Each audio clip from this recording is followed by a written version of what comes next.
तो सबसे पहला टॉपिक है हमारा अलंकार। डेफिनेशंस में सबसे पहली डेफिनेशन है हमारी अलंकार। इसके मुख्य बिंदु इस प्रकार हैं, आप पॉइंट्स में इनको एग्जाम में लिख सकते हैं। विशेष वर्ण समुदाय अलंकार कहलाता है। तो विशेष वर्णों का समूह हम अलंकार कहते हैं उसको। विशिष्ट वर्ण संदर्भ अलंकार प्रचक्षते, जिसका अर्थ है विशेष वर्ण समुदाय अलंकार है।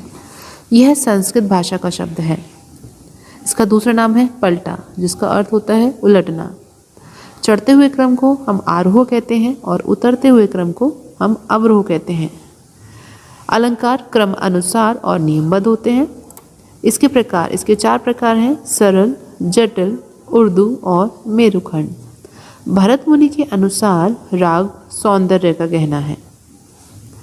भरत ने 33 अलंकार माने हैं, मतंग मुनि ने 33 अलंकार माने हैं, अहोबल जी ने 69 अलंकार माने हैं और शारंग देव जी ने 63 अलंकार माने हैं। तो अलंकार टॉपिक में आपको इतना लिखना इनफ है। कार के बहुविकल्पीय प्रश्न। तो नंबर 1 क्वेश्चन है, विशेष वर्ण समुदाय को कहते हैं। तो विशेष वर्ण समुदाय कहलाता है हमारा अलंकार। तो इसका घ ऑप्शन हमारा करेक्ट होगा, घ अलंकार। नेक्स्ट क्वेश्चन है, अलंकार किस भाषा का शब्द है। तो अलंकार संस्कृत भाषा का शब्द है, तो का ऑप्शन करेक्ट है। नेक्स्ट क्वेश्चन है, अलंकारों का प्रयोग अलग अलग लयों के आधार पर उल्टे या सीधे क्रम में होता है, इसलिए इसे कहते हैं आरोह, अवरोह, पलटा या गमक। तो उलट पुलट रचना के कारण इसको हम पलटा भी कहते हैं। तो ख ऑप्शन हमारा करेक्ट होगा, पलटा। नेक्स्ट क्वेश्चन है, स्वरों के चढ़ते क्रम को क्या कहते हैं, या स्वरों के नीचे से ऊपर जाने के क्रम को क्या कहते हैं। तो स्वर, अवरोह, आरोह या अलंकार। तो स्वरों का चढ़ता हुआ क्रम या नीचे से ऊपर जाता हुआ क्रम आरोह कहलाता है। तो ग ऑप्शन करेक्ट है। नेक्स्ट क्वेश्चन है, स्वरों के उतरते क्रम को क्या कहते हैं, या स्वरों के ऊपर से नीचे आने के क्रम को क्या कहते हैं। अवरोह, आरोह, पकड़ या अलंकार। तो ऊपर से नीचे आने के क्रम को अवरोह कहते हैं। नेक्स्ट, अलंकार अनिवार्य है। अनियमित, अस्थिर और अनियमित, क्रम अनुसार और नियमबद्ध या केवल क्रमानुसार। तो अलंकार अनिवार्य है। अलंकार क्रम अनुसार होना चाहिए और नियमबद्ध होना चाहिए, मतलब नियम से होना चाहिए। तो ग ऑप्शन करेक्ट है।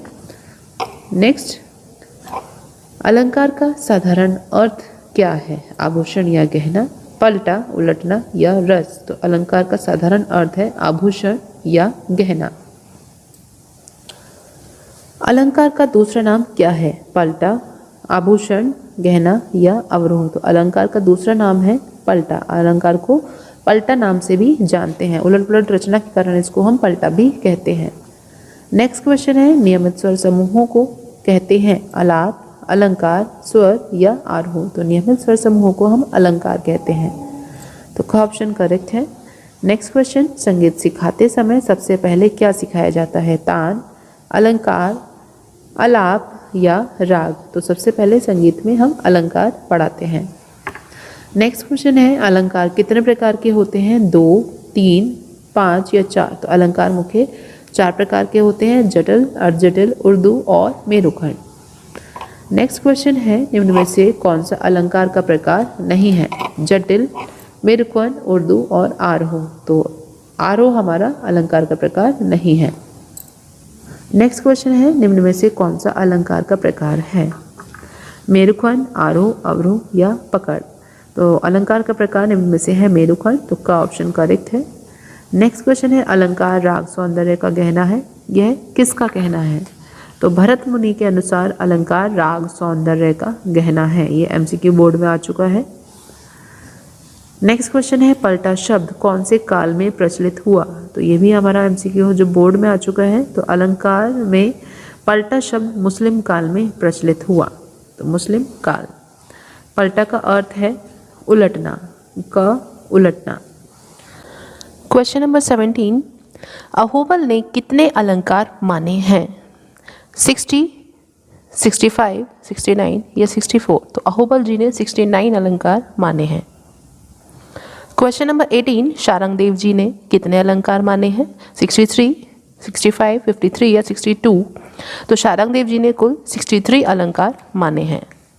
नेक्स्ट क्वेश्चन, महर्षि भरत ने कितने अलंकार माने हैं? 30, 31, 33 या 32। तो इस महर्षि भरत ने 33 अलंकार माने हैं। नेक्स्ट क्वेश्चन है मतंग मुनि जी ने कितने अलंकार माने हैं? 32, 33, 30 या 31। तो महर्षि भरत और मतंग मुनि जी ने 33 अलंकार माने हैं। तो दोनों के आंसर ही सेम है, 33। टॉपिक कर्ण। कर्ण का साधारण अर्थ होता है तिनका। इसकी परिभाषा है मुख्य स्वर के अगले या पिछले स्वर को मात्र स्पर्श करना कर्ण कहलाता है। मुख्य स्वर हम कोई भी मान लेते हैं, अगर उससे पहले का स्वर हम टच करते हैं तो उसको भी कर्ण कहेंगे, हल्का सा टच करने को, या बाद वाले स्वर को टच करते हैं तो उसको हम स्पर्श करने को हम कर्ण कहेंगे। इसका प्रयोग कहाँ किया जाता है? इसका प्रयोग संगीतक रचनाओं को सजाने और संवारने के लिए किया जाता है। इसका दूसरा नाम है स्पर्श स्वर, क्योंकि हम इसको टच करते हैं तो इसलिए हम इसको स्पर्श स्वर भी कहते हैं, या इसको ग्रेस नोट भी कहा जाता है। इसके 2 प्रकार हैं। नंबर 1 पूर्व लगन कर्ण और नंबर 2 अनुलगन कर्ण। पूर्व लगन कर्ण जब हम मूल स्वर का मतलब होता है मुख्य स्वर। मुख्य स्वर आप कोई भी मान सकते हैं, गा, मा, पा, धा, नी, कोई भी स्वर अगर आप मान रहे हैं तो उसके जो बाईं ओर लिखा हुआ है, स्वर के बाईं ओर लिखा जाता है, उसे हम पूर्व लगन कहते हैं। जैसे हमने मुख्य स्वर माना यहाँ गा, मैंने यहाँ गा स्वर माने हैं। अगर आप मा स्वर मानते हैं तो उससे पहले वाला स्वर होता है मा से पहले गा। अब मैंने गा माना है, गा से पहले होता है जो इसकी गा के बाईं ओर है, मीन्स लेफ्ट साइड में, वो है गा के लेफ्ट साइड में रे। गा से पहले रे आता है तो ये है कहलाएगा हमारा पूर्व लगन कर्ण, क्योंकि हमने गा से पहले वाले स्वर को टच किया है और इसको इस प्रकार से लिखा जाता है। ये MCQs में आ जाता है कि ये किसका प्रकार है। नेक्स्ट है अनुलगन कर्ण। जब हम मूल स्वर मीन्स मुख्य स्वर के दाईं ओर स्वर को लिखते हैं तो उसे हम अनुलगन कर देते हैं। जैसे गा स्वर मैंने मुख्य स्वर माना है और उसके दाईं मीन्स राइट हैंड साइड में लिखा है गा के बाद वाला स्वर जो है मा। तो ये था हमारा टॉपिक, इतना इनफ है करने के लिए। कर्ण के बहुविकल्पीय प्रश्न। कर्ण शब्द का अर्थ है छोटा सा टुकड़ा, स्वरों का तनिक छू जाना, स्वरों का मादा प्रयोग या एक प्रयोग। तो कर्ण शब्द का जो अर्थ है वो है छोटा सा टुकड़ा। नेक्स्ट क्वेश्चन है किसी स्वर का तिनके जितना प्रयोग करना कहलाता है। तो तिनके जितना प्रयोग मतलब छोटा सा टुकड़ा, तो उसको कहते हैं कर्ण। तो तिनके जितना प्रयोग करना हमारा कर्ण कहलाता है। क्वेश्चन नंबर 3 कर्ण कितने प्रकार के होते हैं? 4, 2, 3 या 7। तो कर्ण कुल 2 प्रकार के होते हैं, पूर्व लगन कर्ण और अनुलगन कर्ण। का answer is correct. Next question है कर्ण के पूर्व लगन कर्ण से क्या तात्पर्य है? मुख्य या मूल स्वर से पहले स्वर को छूना, मुख्य या मूल स्वर से बाद में स्वर को छूना, दोनों का छोटा सा प्रयोग, या कर्ण को पूर्णतः गाना। तो पूर्व लगन कर्ण का मतलब है पूर्व वाला मतलब पहले वाला स्वर, तो मुख्य या मूल स्वर से पहले वाले स्वर को छूना इसका सही आंसर है। नेक्स्ट क्वेश्चन है कर्ण के अनुलगन कर्ण से क्या तात्पर्य है? मुख्य या मूल स्वर से पहले स्वर को छूना, मुख्य या मूल स्वर से बाद में स्वर को छूना, दोनों स्वरों का छोटा सा प्रयोग, या कर्ण को पूर्णतः गाना। तो अनुलगन कर्ण का मतलब होता है स्वर के जो बाद, मुख्य स्वर के जो बाद वाला स्वर है उसे छूना। तो मुख्य या मूल स्वर से बाद में जो स्वर होता है उसको स्वर को छूना अनुलगन कर्ण कहलाता है। नेक्स्ट क्वेश्चन है कर्ण के स्वर को हम किस प्रकार पुकारते हैं? स्पर्श स्वर, अलंकारिक प्रयोग या कर्ण स्वर। तो कर्ण स्वर को हम इन सभी नामों से पुकार सकते हैं, तो इसका आंसर है ये सभी। नेक्स्ट क्वेश्चन है कर्ण स्वर को अन्य किस नाम से पुकारते हैं? दीर्घ स्वर, स्पर्श स्वर, मूल स्वर या स्वर। तो कर्ण स्वर को अन्य स्पर्श स्वर के नाम से पुकारते हैं। नेक्स्ट क्वेश्चन है मुख्य स्वर के अगले या पिछले स्वर को मात्र स्पर्श करना कहलाता है? खटका, मुर्की, कर्ण या ग्राम। तो अगले या पिछले स्वर को केवल स्पर्श करना हमारा कर्ण कहलाता है। नेक्स्ट क्वेश्चन है पूर्व लगन कर्ण मूल स्वर के किस ओर लिखे जाते हैं? दाईं ओर, बाईं ओर, ऊपर या नीचे। तो पूर्व लगन कर्ण मूल स्वर में मुख्य स्वर कोई भी, जैसे हमने पा मान लिया, इससे पहले जो लिखा जाता है तो ये हमारे बाईं ओर मीन्स लेफ्ट साइड में होता है, तो बाईं ओर लिखा जाता है, तो इसका सही आंसर है बाईं ओर। नेक्स्ट क्वेश्चन है अनुलगन कर्ण मुख्य या मूल स्वर के किस ओर लिखे जाते हैं? बाईं ओर, दाईं ओर, नीचे या ऊपर। तो अनुलगन कर्ण दाईं ओर लिखे जाते हैं। जैसे मुख्य स्वर हमने माँ माना है तो उसके राइट साइड में मीन्स उसके बाद में हम अनुलग्न कर्ण को लिखते हैं, तो ये वाला साइड है हमारा दाई मीन्स राइट साइड। पूर्व लग्न कर्ण बाईं ओर पहले, जैसे यह कह सकते हैं लेफ्ट वाले साइड में, और ये स्वर के बाईं ओर है। जो अनुलग्न कर्ण है मुख्य स्वर के बाद में या राइट हैंड साइड पर लिखे जाते हैं, तो इसका सही आंसर है ख दाईं मीन। मीन को जो प्राचीन नाम है वो है वली। मीन प्राचीन गमक का एक प्रकार है जो है वली। किसी एक स्वर से दूसरे स्वर तक आवाज़ को बिना खंडित करते हुए जाना मीन कहलाता है। मीन्स जब हम एक स्वर से दूसरे स्वर पर बिना आवाज़ को तोड़े हुए जा रहे हैं तो उसको हम मीन कहते हैं। जैसे सा से माँ तक जाते हुए रे गा, सा और माँ के बीच में है रे गा को सिर्फ स्पर्श मात्र करना, उसको हम केवल टच करते हैं और इन स्वरों पर रुकना नहीं होता। ये स्वर अलग अलग सुनाई नहीं पड़ते, तो इसको हम मीन कहते हैं। मीन के लिए स्वरों के ऊपर उल्टा अर्धचंद्र लगाते हैं। स्वरों के ऊपर उल्टा अर्धचंद्र लगा दिया है, जैसे सा माँ के ऊपर आधा चांद। मीन से गायन वादन में रंजकता और कोमलता अधिक रूप से आती है। तो ये था टॉपिक हमारा मीन के बहुविकल्पीय प्रश्न। क्वेश्चन है, मीन प्राचीन डैश का एक प्रकार है। गमक, तान, आलाप या अलंकार। तो मीन प्राचीन गमक का एक प्रकार है, तो का आंसर इज करेक्ट।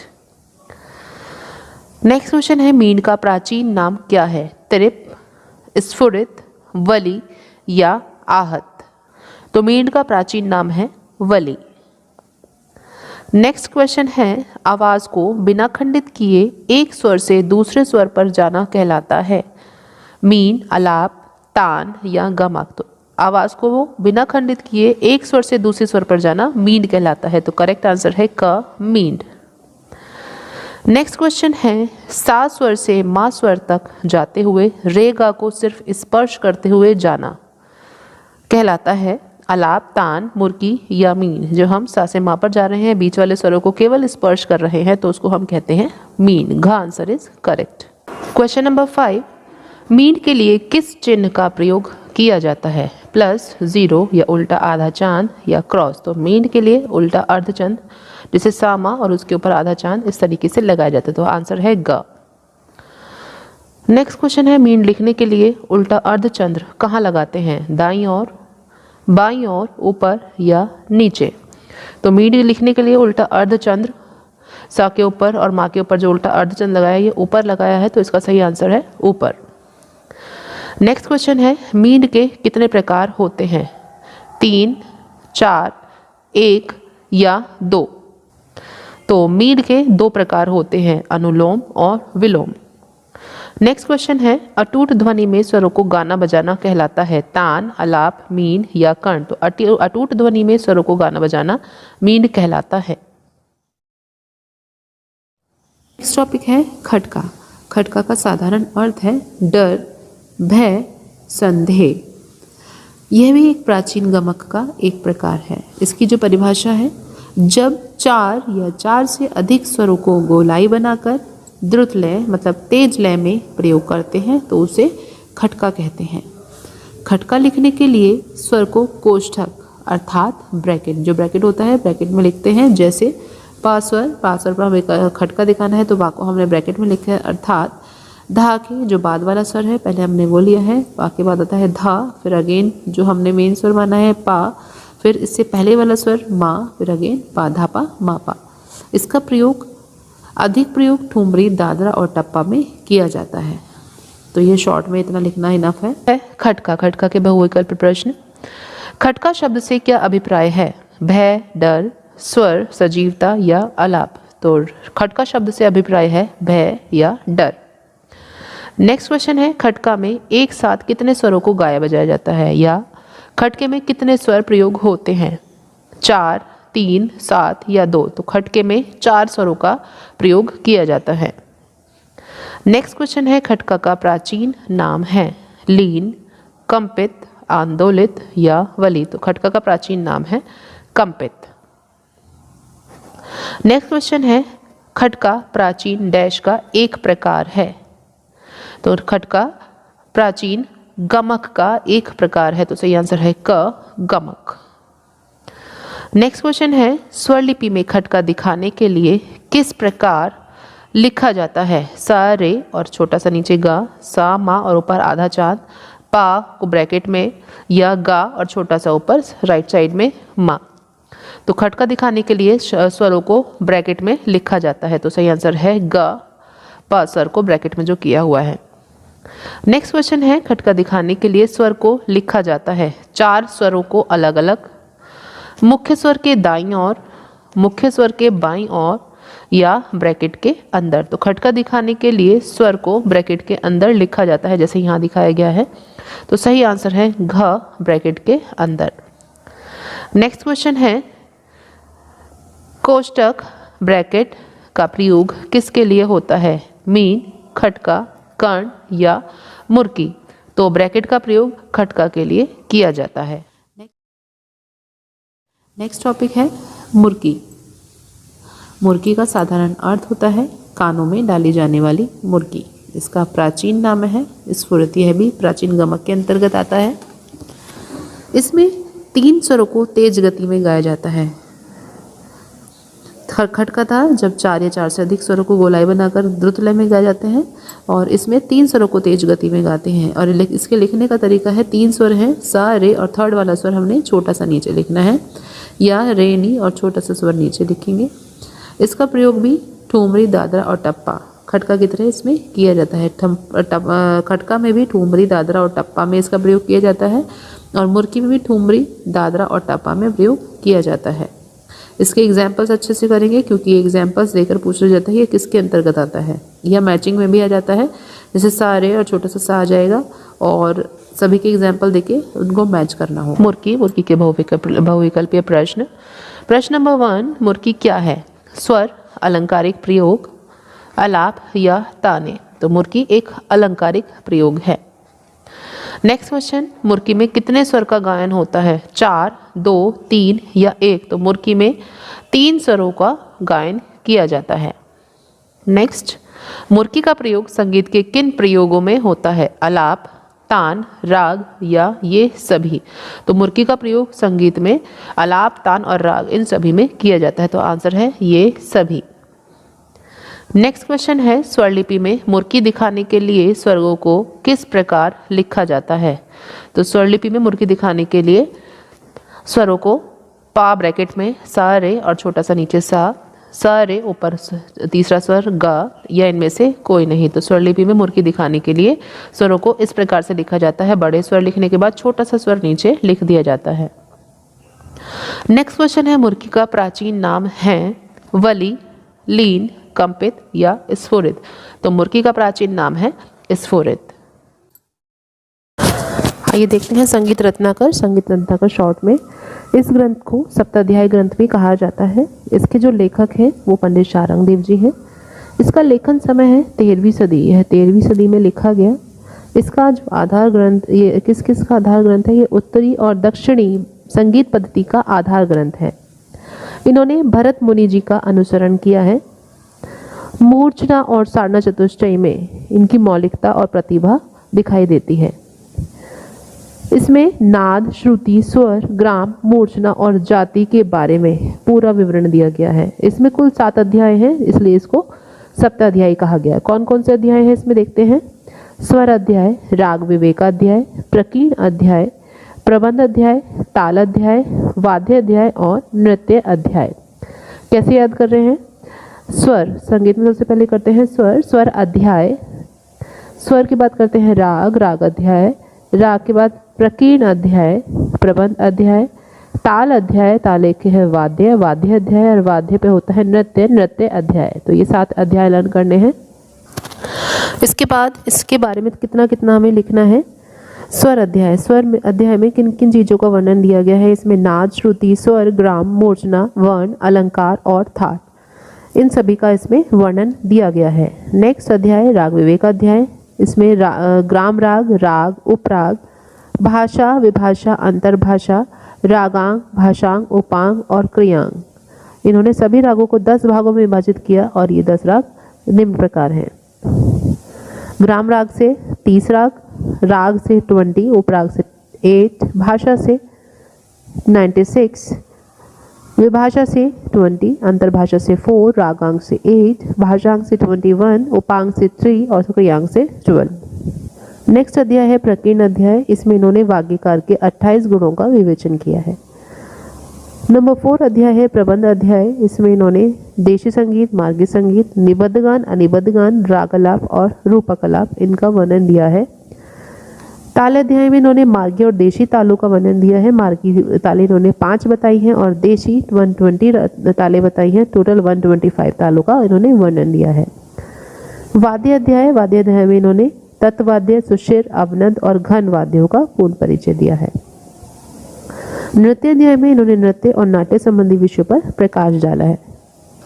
तो शॉर्ट में आप इतना अपने टॉपिक को एक्सप्लेन कर सकते हैं। संगीत रत्नाकर के बहुविकल्पीय प्रश्न। प्रश्न 1, संगीत रत्नाकर किसकी रचना है? भरत मुनि, मतंग मुनि, शारंगदेव या तानसेन जी? तो संगीत रत्नाकर की रचना पंडित शारंगदेव जी ने की है। तो सही आंसर है ग, शारंगदेव जी। नेक्स्ट क्वेश्चन है संगीत रत्नाकर ग्रंथ किस शताब्दी में या सदी में लिखा गया? 7वीं, 9वीं, 13वीं या 15वीं? तो संगीत रत्नाकर 13वीं सदी में लिखा गया। सही आंसर है ग, 13वीं। नेक्स्ट क्वेश्चन है संगीत रत्नाकर ग्रंथ कितने भागों में विभाजित है? अथवा संगीत रत्नाकर में कितने अध्याय हैं? तो 5, 7, 8 या 9? तो इसमें कुल 7 अध्याय हैं। इस कारण इसको सप्ताध्यायी ग्रंथ भी कहा जाता है। तो ग्रंथ है, देखिए ग्रंथ में देखिए अध्याय कौन कौन से हैं? स्वर अध्याय, राग विवेकाध्याय, प्रकीर्ण अध्याय, प्रबंध अध्याय, ताल अध्याय, वाद्य अध्याय और नृत्य अध्याय।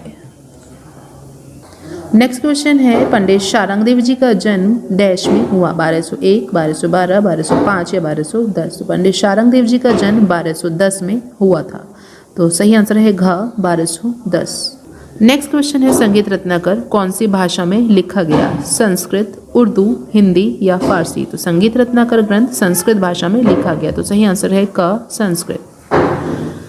नेक्स्ट क्वेश्चन है संगीत रत्नाकर ग्रंथ में कितने पृष्ठ हैं? 4000, 1000, 5000 या 2000? तो संगीत रत्नाकर ग्रंथ में कुल 1000 पृष्ठ हैं। नेक्स्ट क्वेश्चन, संगीत रत्नाकर ग्रंथ में कितने अध्याय हैं तथा इस अध्याय को क्या नाम दिया गया? इनके जो अध्याय हैं उनको क्या नाम दिया गया? 8 अध्याय है इसमें और अष्टाध्यायी कहा गया, 7 अध्याय है सप्ताध्यायी कहा गया, 5 अध्याय है पंचाध्यायी कहा गया या इनमें से कोई नहीं। तो इसमें कुल 7 अध्याय हैं और इस कारण इसको सप्ताध्यायी ग्रंथ भी कहा गया है। नेक्स्ट क्वेश्चन है संगीत रत्नाकर के स्वर अध्याय में किसके बारे में बताया गया है? स्वर, श्रुति, जातियां या उपयुक्त सभी? तो इसमें नाद, श्रुति, स्वर, ग्राम, मूर्छना, जाति इन सभी के बारे में बताया गया है। तो स्वर, श्रुति, जातियां इन सभी के बारे में बताया गया। तो इसका आंसर है उपयुक्त सभी। नेक्स्ट क्वेश्चन है किस संगीतकार ने सारना चतुष्टयी का प्रयोग वीणा पर 21 तार बांधकर किया? तानसेन जी ने, भरत मुनि ने, शारंगदेव ने या मतंग मुनि जी ने? तो सारना चतुष्टयी का प्रयोग वीणा पर 21 तार बांधकर पंडित शारंगदेव जी ने किया है। नेक्स्ट क्वेश्चन है पंडित शारंगदेव जी ने नाद के कितने भेद माने हैं? 4, 5, 3 या 2? तो पंडित शारंगदेव जी ने नाद के 2 भेद माने हैं, आहत और अनाहत। तो सही आंसर है घ, 2। नेक्स्ट क्वेश्चन, संगीत रत्नाकर में पंडित शारंगदेव जी ने कितनी श्रुतियां मानी हैं? 22, 21, 24 या 18? तो पंडित शारंगदेव जी ने कुल 22 श्रुतियां मानी है। तो सही आंसर है क, 22। नेक्स्ट क्वेश्चन है पंडित शारंगदेव जी ने श्रुति विभाजन किस आधार पर किया? 4-3-2, 4-3, 4-2, 4-2-3, 4-4-3-2, 4-3-2, 4-4-3-2 या 4-3-2, 4-4-2-3? तो हमारा 4-3-2, 4-4-3-2 के आधार पर इन्होंने श्रुति विभाजन किया। तो सही आंसर है ग, 4-3-2, 4-4-3-2। तो मैं इसमें चार्ट बनाकर दिखा रही हूँ। इसमें 22 तक काउंटिंग लिखी और जो 4-3-2, 4-4-3-2 के अनुसार विभाजित किया है। तो कैसे किया है? पहले 4 तक काउंटिंग करिए, लाइन ड्रॉ कीजिए, फिर 3, 1 2 3, देन 2 1 2, फिर देन 4 1 2 3 4, 4 1 2 3 4, देन 3 1 2 3 एंड देन 2 1 2 और इसके नीचे सारे गामा पाधा नहीं सामने लिख दिया है और इसको षड्ज ग्राम की संज्ञा दी गई है। नेक्स्ट क्वेश्चन है षडज ग्राम में पंचम कौन सी श्रुति पर स्थापित है। तो षडज ग्राम की संज्ञा हमने दी है 4-3-2 4-4-3-2, जो मैंने ये चार्ट बनाया गया है। और पंचम मीन्स 5 स्वर कौन सी श्रुति पर है। तो देखिए 5 स्वर कहाँ है, 5 स्वर 17 नंबर पे है, तो ये 17वीं श्रुति पर स्थित है। तो आंसर है हमारा 17वीं श्रुति, क्योंकि पंचम मीन्स 5 स्वर पूछा गया है। नेक्स्ट क्वेश्चन है संगीत रत्नाकर में पंडित शारंग देव जी ने षडज मध्यम ग्राम से कितनी मूर्छनाएं मानी हैं। तो हर ग्राम से इन्होंने 7-7 मूर्छनाएं मानी हैं। तो इन्होंने केवल षडज मध्यम से पूछा है, तो 7-7 मूर्छनाएं हुई। तो 5-5 5-7 5-7-7 या 7-5, तो हर ग्राम से 7-7 मानी है। तो ग आंसर हमारा करेक्ट है, 7-7 मीन्स टोटल 14। नेक्स्ट क्वेश्चन है पंडित शारंग देव जी ने तीनों ग्राम से कितनी मूर्छनाएं मानी हैं, 21, 22, 14 या 18। तो पंडित शारंग देव जी ने तीनों ग्रामों से कुल 21 मूर्छनाएं मानी है। तो सही आंसर है क 21। नेक्स्ट क्वेश्चन है संगीत रत्नाकर में पंडित शारंग देव जी ने किस ग्राम को लुप्त बताया। षडज ग्राम, गांधार ग्राम, मध्यम ग्राम या इनमें से कोई नहीं। तो गांधार ग्राम को इन्होंने लुप्त बताया। तो सही आंसर है ख गांधार। नेक्स्ट क्वेश्चन है पंडित शारंग देव जी के अनुसार शुद्ध और विकृत स्वर मिलाकर कुल कितने स्वर हैं। तो इन्होंने कुल कितने 7 शुद्ध और 12 विकृत स्वर माने हैं। तो ख 7 शुद्ध 12 विकृत स्वर माने हैं। तो टोटल हमारे 19 स्वर इन्होंने माने हैं। अगर कुल पूछा जाता है तो 19, अगर कुल शुद्ध और विकृत अलग अलग पूछा जाता है तो शुद्ध हमारे 7 और विकृत स्वर इन्होंने 12 माने हैं। तो सही आंसर है ख 7 शुद्ध 12 विकृत।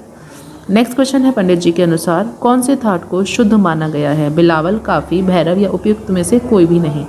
तो इन्होंने काफी थाट को शुद्ध माना है, लेकिन आज के टाइम में बिलावल थाट को शुद्ध माना जाता है। नेक्स्ट क्वेश्चन है संगीत रत्नाकर ग्रंथ में स्वरों की कितनी श्रुतियां तथा जातियां मानी गई हैं। 8 श्रुतियां, 12 जातियां, 12 श्रुतियां, 18 जातियां, 22 श्रुतियां, 11 जातियां और 22 श्रुतियां, 18 जातियां। तो इन्होंने संगीत रत्नाकर में कुल 22 श्रुतियां और 18 जातियां मानी हैं। तो इसका सही आंसर है घ 22 श्रुतियां 18 जातियां।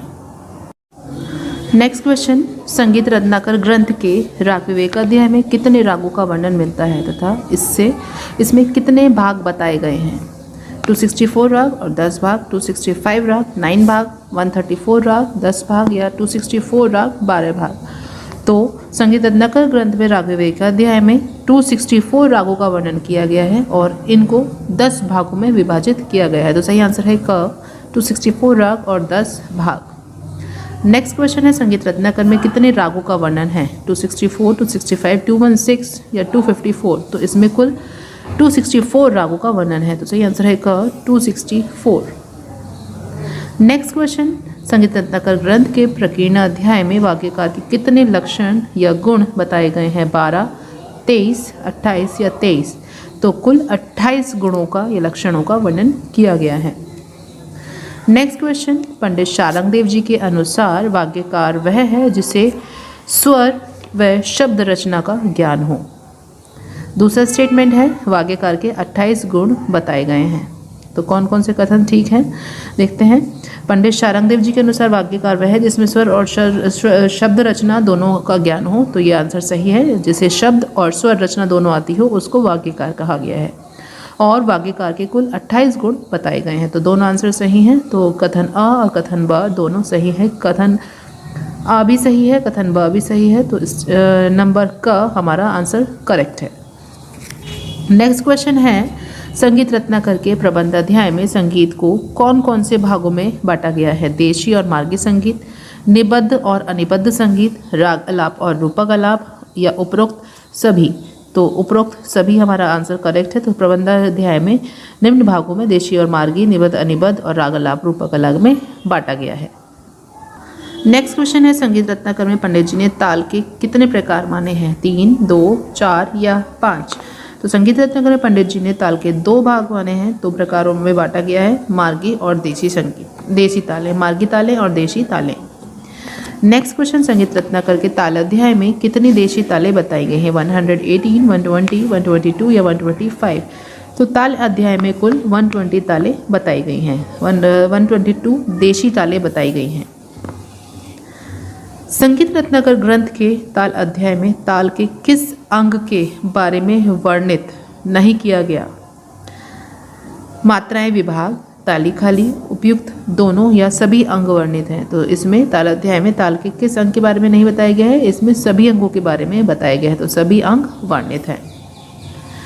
नेक्स्ट क्वेश्चन है संगीत रत्नाकर के तालाध्याय में कितनी मार्गी तालें बताई गई हैं, 5, 6, 8 या 12। तो मार्गी तालें कुल 5 बताई गई हैं। अगर आपका आता है देशी तालें, तो देशी तालें बताई गई हैं 120, और अगर मार्गी तालें पूछा जाता है तो मार्गी तालें हमारी बताई हैं ओनली 5, तो 120 और 5। अगर हमारी कुल तालें पूछी जाती हैं तो 125। अगर अलग अलग करके पूछा जाता है तो अलग अलग बताना है, अदरवाइज आपको पूरा टोटल बताना है। टोटल है हमारा 125 तालों का वर्णन है। देशी ताले 120 हैं, मार्गी ताले ओनली 5 हैं। नेक्स्ट क्वेश्चन है पंडित शारंग देव जी ने सभी वाद्यों को कितने भागों में विभाजित किया है, 5, 2, 4 या 6।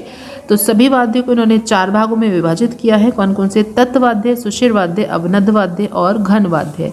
तत्वाद्य जो तार वाले वाद्य हैं वो तत्वाद्य कहलाते हैं। सुशिर वाद्य जो हवा वाले, जैसे शहनाई, बांसुरी, ये सब हवा वाले वाद्य तत्वाद्य। तार जैसे तानपुरा हो गया, गिटार हो गया, जितने भी तार वाले हैं वो सब तत्वाद्य में आते हैं। अवनद वाद्य जितने भी चमड़े वाले, ढोलक, तबला, ढोल, ये सभी अवनद वाद्य में आते हैं।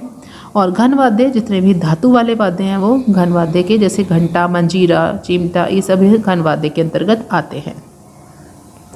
नेक्स्ट क्वेश्चन है संगीत रत्नाकर ग्रंथ में वाद्य अध्याय में मुंह से हवा फूंकते हुए बनाए जाने वाले वाद्य किस श्रेणी में रखे गए हैं।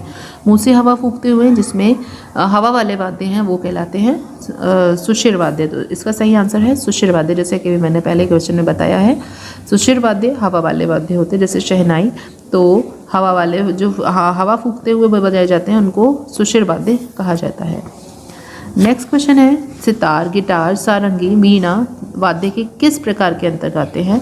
तो सितार में होते हैं तार, तो तार वाले वाद्य कहलाते हैं तत्वाद्य, तो तत्वाद्य के अंतर्गत ये आते हैं। आंसर क is correct.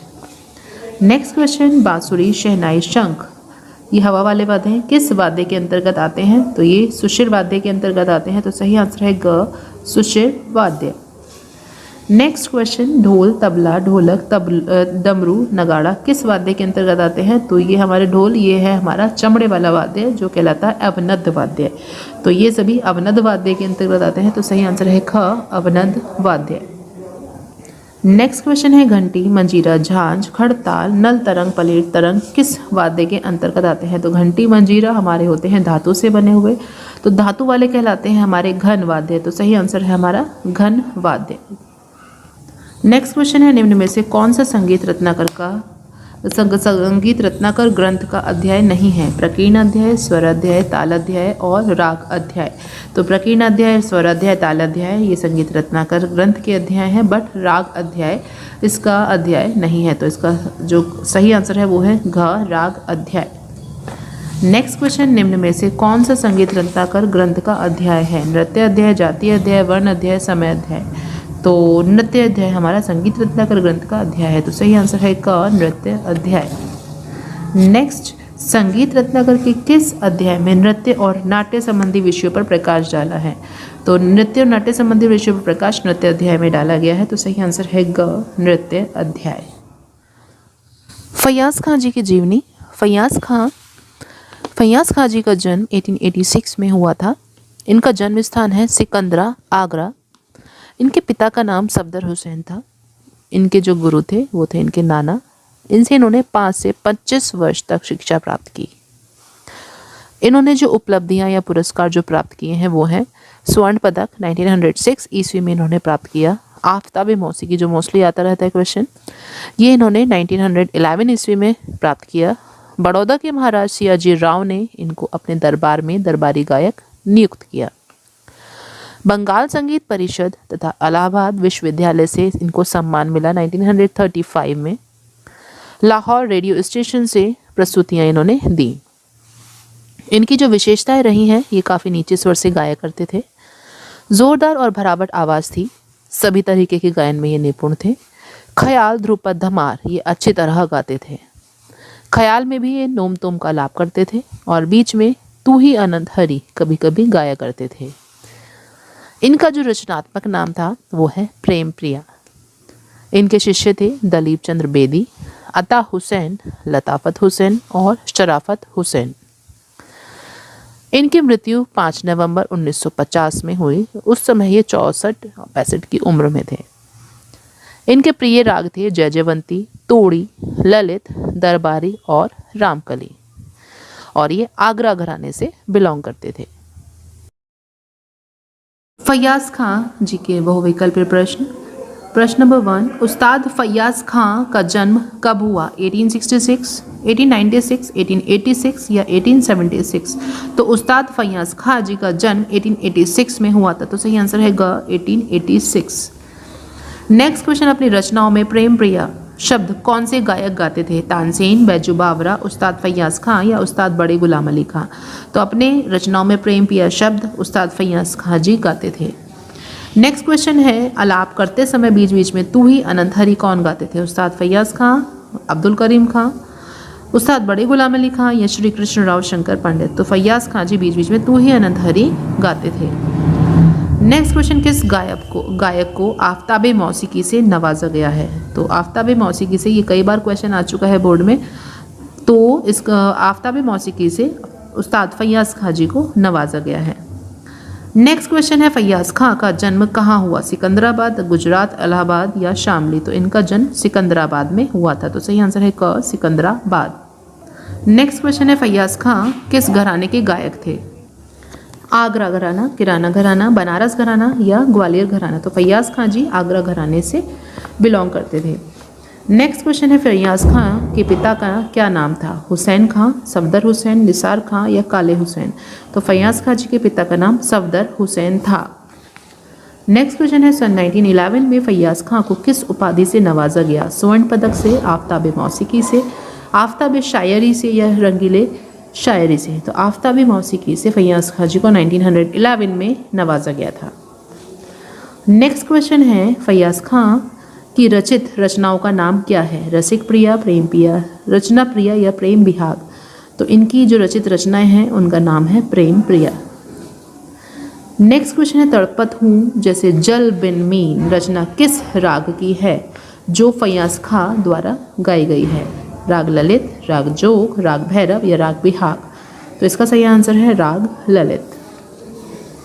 Next question, Faiyaz खां के प्रिय राग कौन से हैं? भैरव, बिहाग, मालकौस, भैरव दरबारी भैरवी, ललित दरबारी जयजयवंती या बागेश्वरी शुद्ध सारंग? तो इसके सही आंसर है ग ललित दरबारी और जयजयवंती इनके प्रिय राग हैं।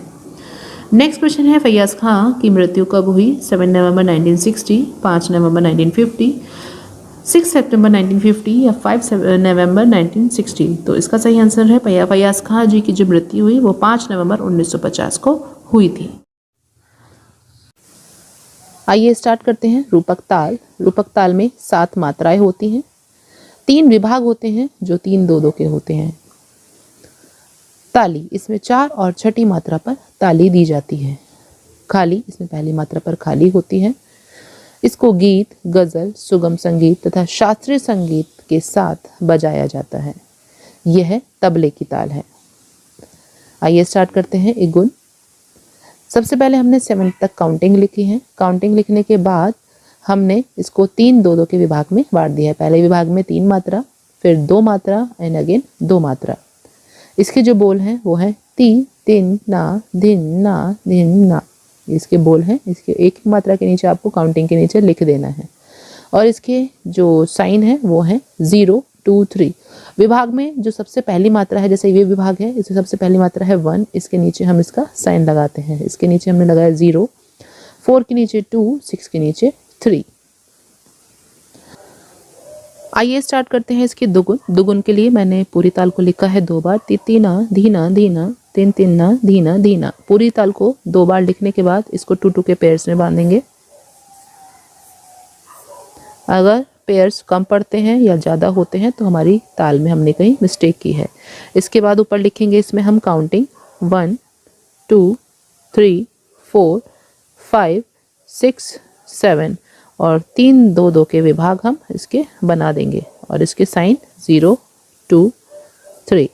एक इस तरीके से कर सकते हैं और दूसरा तरीका है, पहले हमने इसकी काउंटिंग लिखी है, 7 तक काउंटिंग लिखी और एक मात्रा के नीचे, एक काउंटिंग के नीचे हमने 2-2 बोल ऊपर से एक उनमें से लिखते गए। तीती, ना धी ना धी ना तीन दीना धीना। इसमें थोड़ी सी मिस्टेक हो सकती है, तो इसलिए सबसे अच्छा तरीका है कि हम एक साथ पूरी ताल को लिख लें ऊपर से चिटिंग करके, और फिर इसको 2-2 के पेयर्स में करके हम बांध दें। नेक्स्ट है 3 ताल की तिगुन। तिगुन के लिए तिगुन का मतलब होता है 3, तो हमने इस पूरी ताल को लिखा है 3 बार। ती तीना धीना धीना, सेकेंड टाइम तीन तीना धीना धीना, थर्ड टाइम ती तीना धीना धीना। ऊपर स्पेस नहीं था इसलिए मैंने नीचे इसको लिख दिया है। तिगुन मतलब 3 बार लिखा और 3-3 के पेयर में हमने इसको बांधा। पेयर कंप्लीट होने चाहिए। इसके बाद हमारा है काउंटिंग। काउंटिंग लिखी हमने, 7 काउंटिंग कंप्लीट होनी चाहिए। फिर हमने 3-2 के विभाग बनाने हैं। 3 का हमारे यहाँ है, यहाँ पे देखिए पूरा पेयर यहाँ तक है, तो इस पेयर कंप्लीट होने के बाद हमने लाइन ड्रॉ की है, फिर 5 के बाद लाइन ड्रॉ की है। देन हमें साइन बनाने हैं 0, 2 एंड 3। ये हमारी तिगुन कंप्लीट हो गई है। नेक्स्ट करेंगे हम चौगुन। चौगुन के लिए मैंने इस पूरी ताल को लिखा है 4 बार, क्योंकि चौगुन का मतलब होता है 4। 3 तीना धीना धीना, 3 तीना धीना धीना, 3 तीना धीना धी ना, 3 तीना धीना धीना। 4 बार हमने इसको पूरी ताल को लिख लिया है। चौगुन का मतलब 4, हमने 4 बार लिखा और 4-4 के पेयर हमने इसको बना दिए।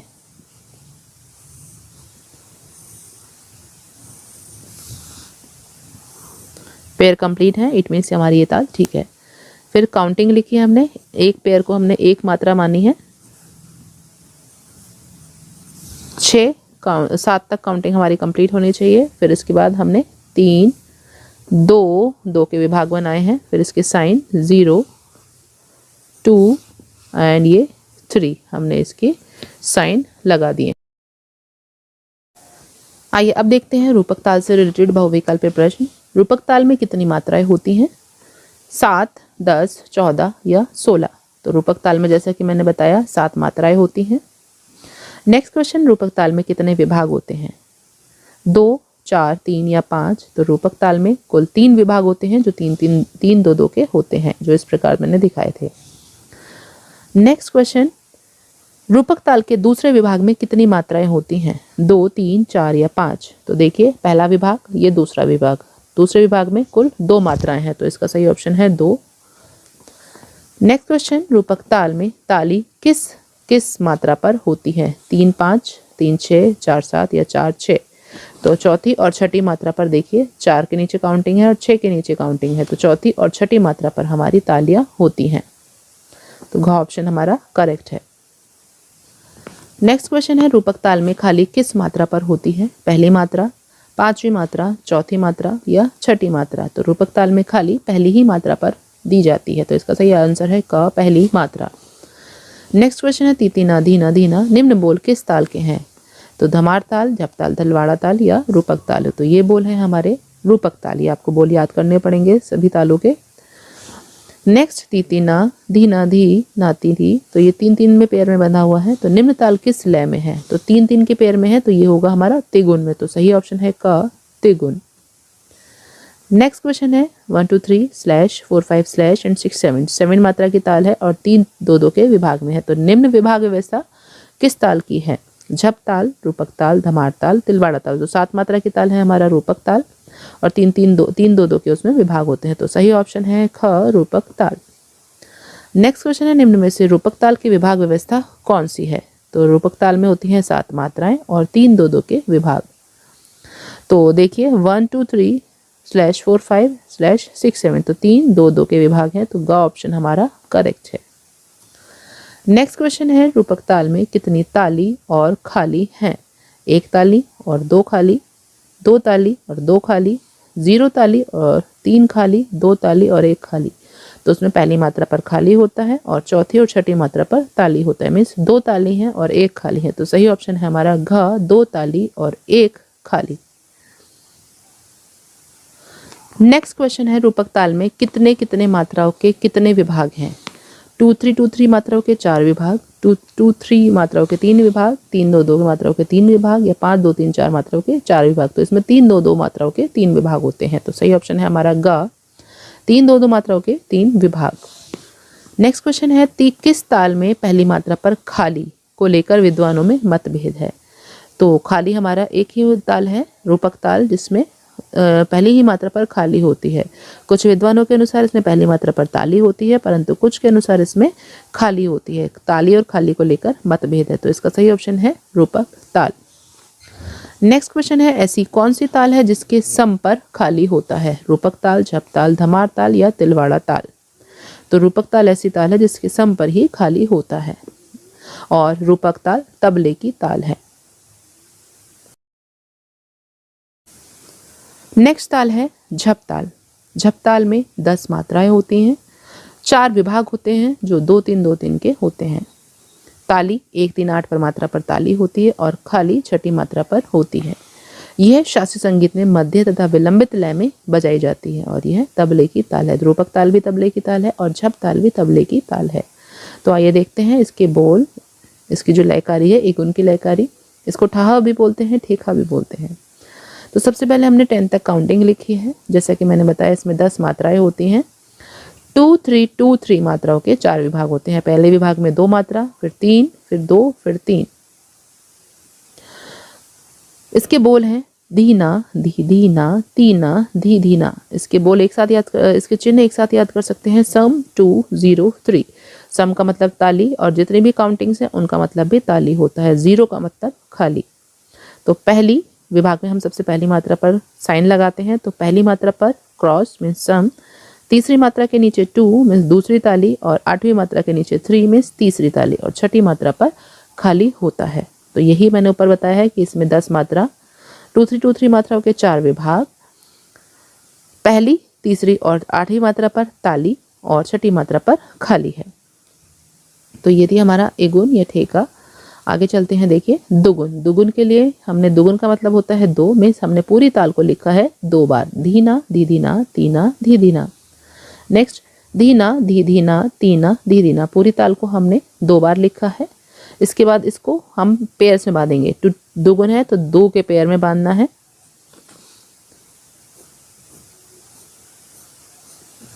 टू के पेयर्स हमारे कंप्लीट हो गए हैं। इसके बाद हमने लिखनी है काउंटिंग। 10 तक कंप्लीट हो जानी चाहिए। 2-3-2-3 का विभाग बनाएंगे हम। देन सम 2 0 3 हम इसके साइन लगा देंगे। तो इस प्रकार जैसे एकुन में किया था सेम प्रोसीजर है, हम इसकी दुगुन कंप्लीट कर देंगे। नेक्स्ट है इसकी तिगुन। तिगुन के लिए हमने इस पूरी ताल को लिखा है 3 बार। 3 बार लिखने के बाद इसको हमने 3-3 के पेयर्स में बांधा है। 3 बार हमने इसलिए तिगुन करने जा रहे हैं इसलिए 3 बार लिखा है और 3-3 के पेयर्स में बांधा है। यहाँ एक्स्ट्रा हो गए थे क्योंकि 2 रह गए हैं, तो हमने इसको यहीं लिख दिया है धी ना। तो एक साथ ये 3 हो गए हैं, हमारे पेयर्स कंप्लीट हैं। इसके बाद हमने लिखनी है काउंटिंग्स।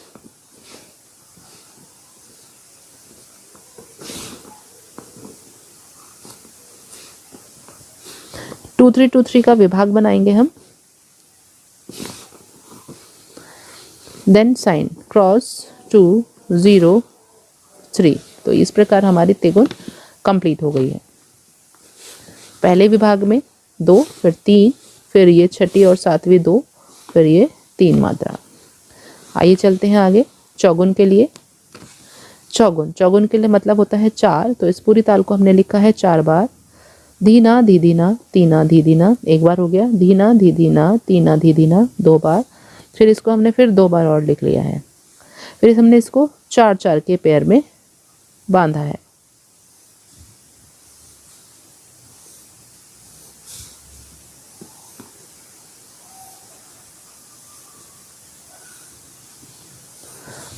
देन हमने ऊपर लिखी है काउंटिंग।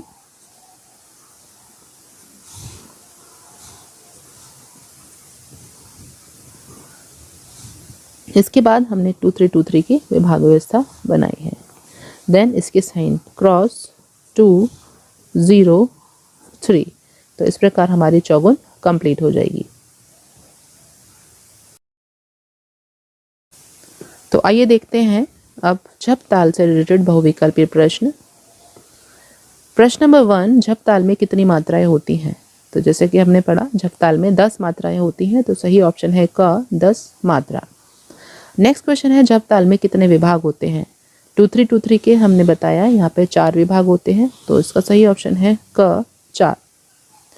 नेक्स्ट क्वेश्चन, झप ताल के दूसरे और चौथे विभाग में कितनी कितनी मात्राएं होती हैं? तो दूसरे और चौथे विभाग में देखिए 2-3-2-3 का विभाग है, तो दूसरा विभाग ये है, चौथा विभाग ये है, तो इसमें 3-3 मात्राएं हैं, तो इसका सही ऑप्शन है 3-3 मात्राएं।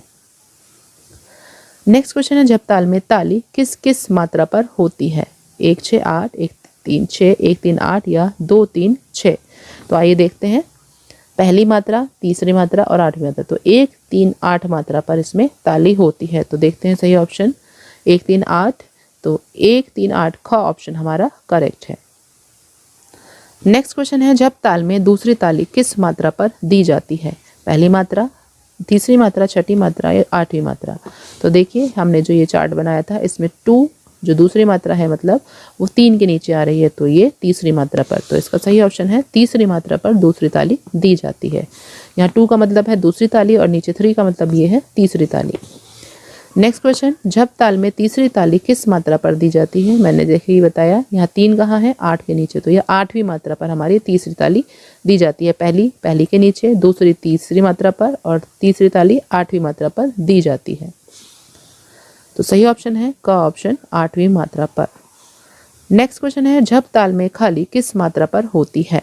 छठी मात्रा, 8वीं मात्रा, पहली मात्रा या तीसरी मात्रा। तो देखिए 0 किसके नीचे है, 6 के नीचे, तो इसका सही ऑप्शन है छठी मात्रा पर। नेक्स्ट क्वेश्चन, धीना धीधी नाती निम्न बोल किस ताल के हैं? तो धीना धी धीना ती, तो ये बोल है धीना धी धीना, तीना धी धीना, ये है झप ताल के बोल, तो इसका सही ऑप्शन है घ झप ताल। नेक्स्ट क्वेश्चन, धीना धी धीना तीना धी निम्न ताल किस लय में है? देखिए 2-2 के पेयर बंधे हुए हैं, मीन्स दुगुन में। अगर 3 के बंधे होते तो 3 तिगुन में होता, 4 बंधे होते तो चौगुन में होता, तो ये दुगुन की लय है, तो सही ऑप्शन है ग ख दुगुन। नेक्स्ट क्वेश्चन, एक मात्रा में 4 बोल बजाने पर कौन सी लयकारी बनती है? जैसा कि मैंने बताया अगर एक मात्रा में हमने 4 बोल लिए मतलब वो चौगुन की लय होगी, तो सही ऑप्शन है हमारा ख चौगुन। नेक्स्ट क्वेश्चन है 1-2/3-4-5 मीन्स 2-3-2-3 निम्न विभाग व्यवस्था किस ताल की? तो 2-3-2-3 विभाग व्यवस्था है हमारी झप ताल की, तो सही ऑप्शन है ग झप ताल। नेक्स्ट क्वेश्चन, निम्न में से झप ताल की विभाग व्यवस्था कौन सी है? झप ताल में होते हैं 2-3-2-3 की विभाग व्यवस्था होती है, तो 1-2-2 इसमें 3 फिर देन 2 फिर 3, तो इसके विभाग व्यवस्था इसका ग ऑप्शन करेक्ट है। नेक्स्ट क्वेश्चन, झप ताल में कितनी ताली और खाली हैं? 0 ताली और 2 खाली, 3 ताली और 2 खाली, 2 ताली और 2 खाली, 3 ताली और 1 खाली। तो इसमें 3 ताली होती है जो 1-3-8 मात्रा पर होती है और छठी मात्रा पर खाली में 3 ताली और 1 खाली होता है, तो इसका सही ऑप्शन है घ 3 ताली और 1 खाली। नेक्स्ट क्वेश्चन है झप ताल में कितने कितने मात्राओं के कितने विभाग हैं? 2-3-2-3 मात्राओं के 4 विभाग, 3-2-3-2 की मात्राओं के 4 विभाग, 5-2-3-4 मात्राओं के 4 विभाग या 2-2-3-3 की मात्राओं के 4 विभाग। तो 2-3-2-3 मात्राओं के इसमें 4 विभाग होते हैं, तो का ऑप्शन करेक्ट है। नेक्स्ट क्वेश्चन है झप ताल में सम को छोड़कर कौन कौन सी मात्राओं पर ताली और कौन कौन सी मात्राओं पर खाली होता है? तो क्वेश्चन देखिए समझिए, इसमें बोला है सम को छोड़कर, मीन्स हमें इसमें सम काउंट ताली के लिए नहीं करना है, तो सम को छोड़कर हमारी बचेंगी 2 मात्राएं, तो 3-8 मात्रा पर ताली तथा छठी मात्रा पर खाली। तो 3-8 हमारा 1-3-8 पर ताली होती हैं और छठी मात्रा पर खाली होती है, तो एक हमें काउंट सम वाला नहीं करना है, तो बचा हमारा 3 और 8, तो हमारा का ऑप्शन ही करेक्ट होगा। और यह ध्यान रखना है यह तबले की ताल है, ये तबले पर बजाई जाती है। तानपुरा मिलाने की विधि, इसमें सबसे पहले मैंने इसका थोड़ा सा इंट्रोडक्शन दिया है कि तानपुरा एक तत्व वाद्य यंत्र है, मीन्स तार वाला वाद्य यंत्र है, जिसका आविष्कार तुमरू नामक गंधर्व ने किया था। इसका प्राचीन नाम तंबूरा है और इसका प्रयोग संगीत में स्वर देने के लिए किया जाता है। तो आइए देखते हैं तानपुरा तार मिलाने की विधि बहुत ही सिंपल मेथड में। तानपुरे में 4 तारें होती हैं, पहले मैंने 4 तारें बनाई हैं, 1 2 3 4। तो तानपुरे में 2 और 3 नंबर की जो तार है, जो क्वेश्चन अभी हमने सैम्पल पेपर में MCQ किया है, 2 और 3 नंबर की तार को हम जोड़ी की तार कहते हैं। इसके बाद पा सा सा सा, पा लिखने के बाद तीनों तारों के ऊपर हमें सा लिखना है। मतलब पहले नंबर की तार पर हमें लिखना है पा, फिर 1 2 3 2 3 4 नंबर की तार पर हमें सा लिखना है और लास्ट वाले सा के नीचे हमें डॉट लगानी है, 2 3 पर डॉट नहीं लगानी है। अब देखिए इसको एक्सप्लेन कैसे करना है। जो पहली वाली तार है वो मंद्र सप्तक के पा स्वर में मिलाई जाती है, पा जिसके नीचे बिंदी है। इस तरीके से भी आप चार्ट बनाकर उसमें एक्सप्लेन कर सकते हैं। तो पा स्वर मंद्र पा में मिलाई जाती है। अगर किसी राग में पा स्वर वर्जित है, जैसे आपके सिलेबस में है राग मालकोस, उसमें पा स्वर वर्जित है, तो उस कंडीशन में पहली वाली तार को मंद्र मा में मिलाया जाता है, जिसके नीचे बिंदी लगाई गई है। तो मंद्र मा में मिलाया जाता है। अगर किसी राग में पंचम और मध्यम में पा और मा स्वर दोनों ही वर्जित हैं, तो उस कंडीशन में पहली तार को मंद्र सप्तक के नी में मिलाया जाता है। तो पा मा नी, पापा मम्मी और नानी। इस तरीके से याद कर लीजिए कि पहले पापा, फिर मम्मी, फिर नानी। पहले स्वर को तार को पहले पा में मिलाया, पा नहीं है तो माँ में मिलाया, पा और माँ दोनों ही नहीं है तो नी में मिलाया। बाकी दूसरे और तीसरे तार को, जिसे जोड़ी का तार भी कहते हैं, मध्य सा में मिलाया जाता है क्योंकि इसके नीचे बिंदी नहीं है। और जो फोर्थ वाली तार है उसे मंद्र सा में मिलाया जाता है। हम तीनों रागों का परिचय एक साथ करेंगे। हमारे सिलेबस में है राग बागेश्वरी, मालकोस और भैरव। हमें रागों में क्या क्या चीज़ें बतानी होती हैं, राग का क्या थाट है, किस थाट से वह उत्पन्न हुआ है, उसमें कौन कौन से स्वरों का प्रयोग किया गया है, उसके वर्जित स्वर मतलब जिन स्वरों का राग में प्रयोग नहीं किया गया है वो कौन कौन से स्वर हैं, उसकी जाति क्या है, वादी मीन्स किंग स्वर ऑफ द राग का राजा स्वर कौन सा है, संवादी स्वर कौन सा है, समय वह किस समय गाया बजाया जाता है, अंग किस अंग का राग है, उसके मिलते जुलते राग क्या हैं, न्यास के स्वर और राग की प्रकृति क्या है। इसके अलावा हमें करना है राग के आरोह, अवरोह और पकड़। तो आइए स्टार्ट करते हैं राग बागेश्वरी से। राग बागेश्वरी का थाट है काफ़ी। आप कैसे लर्न कर सकते हैं, बाग में गए और हमने कॉफ़ी पी, तो थाट है इसका काफ़ी। इसके स्वर हैं गा और नी स्वर कोमल प्रयोग किए जाते हैं। इसके आरोह में रे और पा स्वर वर्जित हैं और अवरोह में केवल पा स्वर वर्जित है। कुछ के अनुसार इसमें आरोह में केवल रेपा वर्जित है और अवरोह में संपूर्ण है, कोई भी स्वर वर्जित नहीं है। लेकिन अभी CBSE के अकॉर्डिंग हम इसमें आरोह में रेपा वर्जित और अवरोह में पा वर्जित लेते हैं। इसकी जाति है क्योंकि आरोह में हमारे 5 स्वर हैं और अवरोह में 6 स्वर हैं। तो आरोह में 5 मतलब 5 स्वर होते हैं तो औडव जाति होती है, 6 स्वर होते हैं तो षाडव जाति होती है और 7 स्वर होते हैं तो संपूर्ण जाति का राग होता है। तो इसकी जाति हुई आरोह में औडव जाति, तो औडव और अवरोह के अकॉर्डिंग षाडव, औडव और षाडव जाति का यह राग है। इसका वादी संवादी है माँ और सा, वादी स्वर माँ, संवादी स्वर सा। यह रात के दूसरे प्रहर में गाया जाता है। पूर्वांगवादी अंग का राग है। इसका जो मिलता जुलता राग है वो है भीम पलासी। न्यास के स्वर हैं सा, मा, धा और यह चंचल प्रकृति का राग है। इसके आरोह अवरोह पकड़ इस प्रकार है। आरोह है सा नी धा नी सा, हम मंद्र सप्तक में पहले लेते हैं, फिर गा मा धा नी सा। इसमें से हमने रे और पा हटा दिया है तो सा गा मा धा नी सा। हम सानी धानी सा नाम लेकर सीधे भी ले सकते हैं, नी सा गा मा धा नी सा। और गा और नी स्वर जहाँ जितनी बार आएंगे सभी को कोमल करना ज़रूरी है। अवरोह है सानी धामा गामा ग रे सा, और गा और नी स्वर कोमल कर देंगे। इसमें रे स्वर हमने वापस में लिया है। पकड़ है सानी धानी सा जो हमने आरोह में लिया था, माधा निधा मागा रे सा, और रे इसमें हमने अवरोह में लिया है और गा और नी स्वर इसमें कोमल करेंगे। नेक्स्ट है राग मालकोस। राग मालकोस का थाट है भैरवी और भैरव का थाट है भैरव। इसमें देखिए भैरव का थाट सेम नाम से है भैरव, इसमें ई की मात्रा नहीं है, बच्चे कंफ्यूज होते हैं इसमें कि भैरव और भैरवी। भैरव का थाट सेम है नाम भैरव, और राग मालकोस का थाट है भैरवी। इसमें गा धा और नी, जो हमने राग बागेश्वरी में पढ़ा था गानी, इसमें धा और ऐड कर देंगे तो ये हो जाएगा गा धा नी स्वर कोमल। इसमें रे पा आरोह में और प अवरोह में, मीन्स अवरोह में रे यूज हो रहा था, तो राग मालकोस में रे पा पूरी तरीके से वर्जित है, आरोह में भी और अवरोह में। तो इस प्रकार आरोह अवरोह में 5-5 स्वर है, तो इसकी जाती हुई औढव औढव। वादी संवादी सेम है, वादी माँ और सा। मालकोस में भी वादी माँ और सा। हम समय इस प्रकार से याद कर सकते हैं, चार्ट में हमने किया है रात का दूसरा प्रहर, फिर इसके बाद आता है दूसरे के बाद तीसरा, तीसरे के बाद हो जाती है हमारी प्रातःकाल। तो भैरव हमारा प्रातःकाल में आ जाएगा। राग बागेश्वरी और मालकौस पूर्वांगवादी अंग का राग है और हमारा केवल राग भैरव उत्तरांगवादी अंग का राग है। राग मालकौस का जो मिलता जुलता राग है वो है चंद्रकौस। इसके जो न्यास के स्वर हैं वो है सा ग मा। राग बागेश्वरी को छोड़कर राग मालकौस और भैरव गंभीर प्रकृति के राग हैं। ये मालकौस और भैरव ये दोनों ही गंभीर प्रकृति के राग हैं। राग मालकौस के आरोह अवरोह पकड़ इस प्रकार है, सा ग म धा नि सा। गा धा नी स्वर कोमल करेंगे जितनी भी बार आएंगे, तो सा ग म धा नि सा, इसमें रे और पा हटाकर हमने आरोह बनाया है। अवरोह है सा नी धा मा गा मा गा सा, गा धा नि स्वर कोमल। नेक्स्ट पकड़ है धा नि सा गा मा गा सा। तो ये इसकी पकड़ है, ये आपको लर्न करनी पड़ेगी। तो आइए देखते हैं नेक्स्ट राग का परिचय, राग भैरव। राग भैरव अपने जैसा कि मैंने बताया था सेम नाम वाले थाट से ही उत्पन्न हुआ है, इसलिए इसको आश्रय राग कहा जाता है। जब नाम, राग का नाम और थाट सेम होता है तो उसको हम आश्रय राग कहा जाते हैं। इसमें केवल आपको करना है रे और धा याद करना है। रेधा मतलब इसमें स्वर है रेधा कोमल, अंडरलाइन जो है रेधा कोमल यूज़ किए गए हैं। वर्जित स्वर कोई भी नहीं है, मीन्स सातों स्वरों का इसमें प्रयोग किया गया है, इस कारण इसकी जाति है संपूर्ण संपूर्ण। रेधा को हम उल्टा कर देंगे धा और रे, तो वादी स्वर है धा और संवादी स्वर है रे। समय मैंने याद कराया था, यह है प्रातःकाल।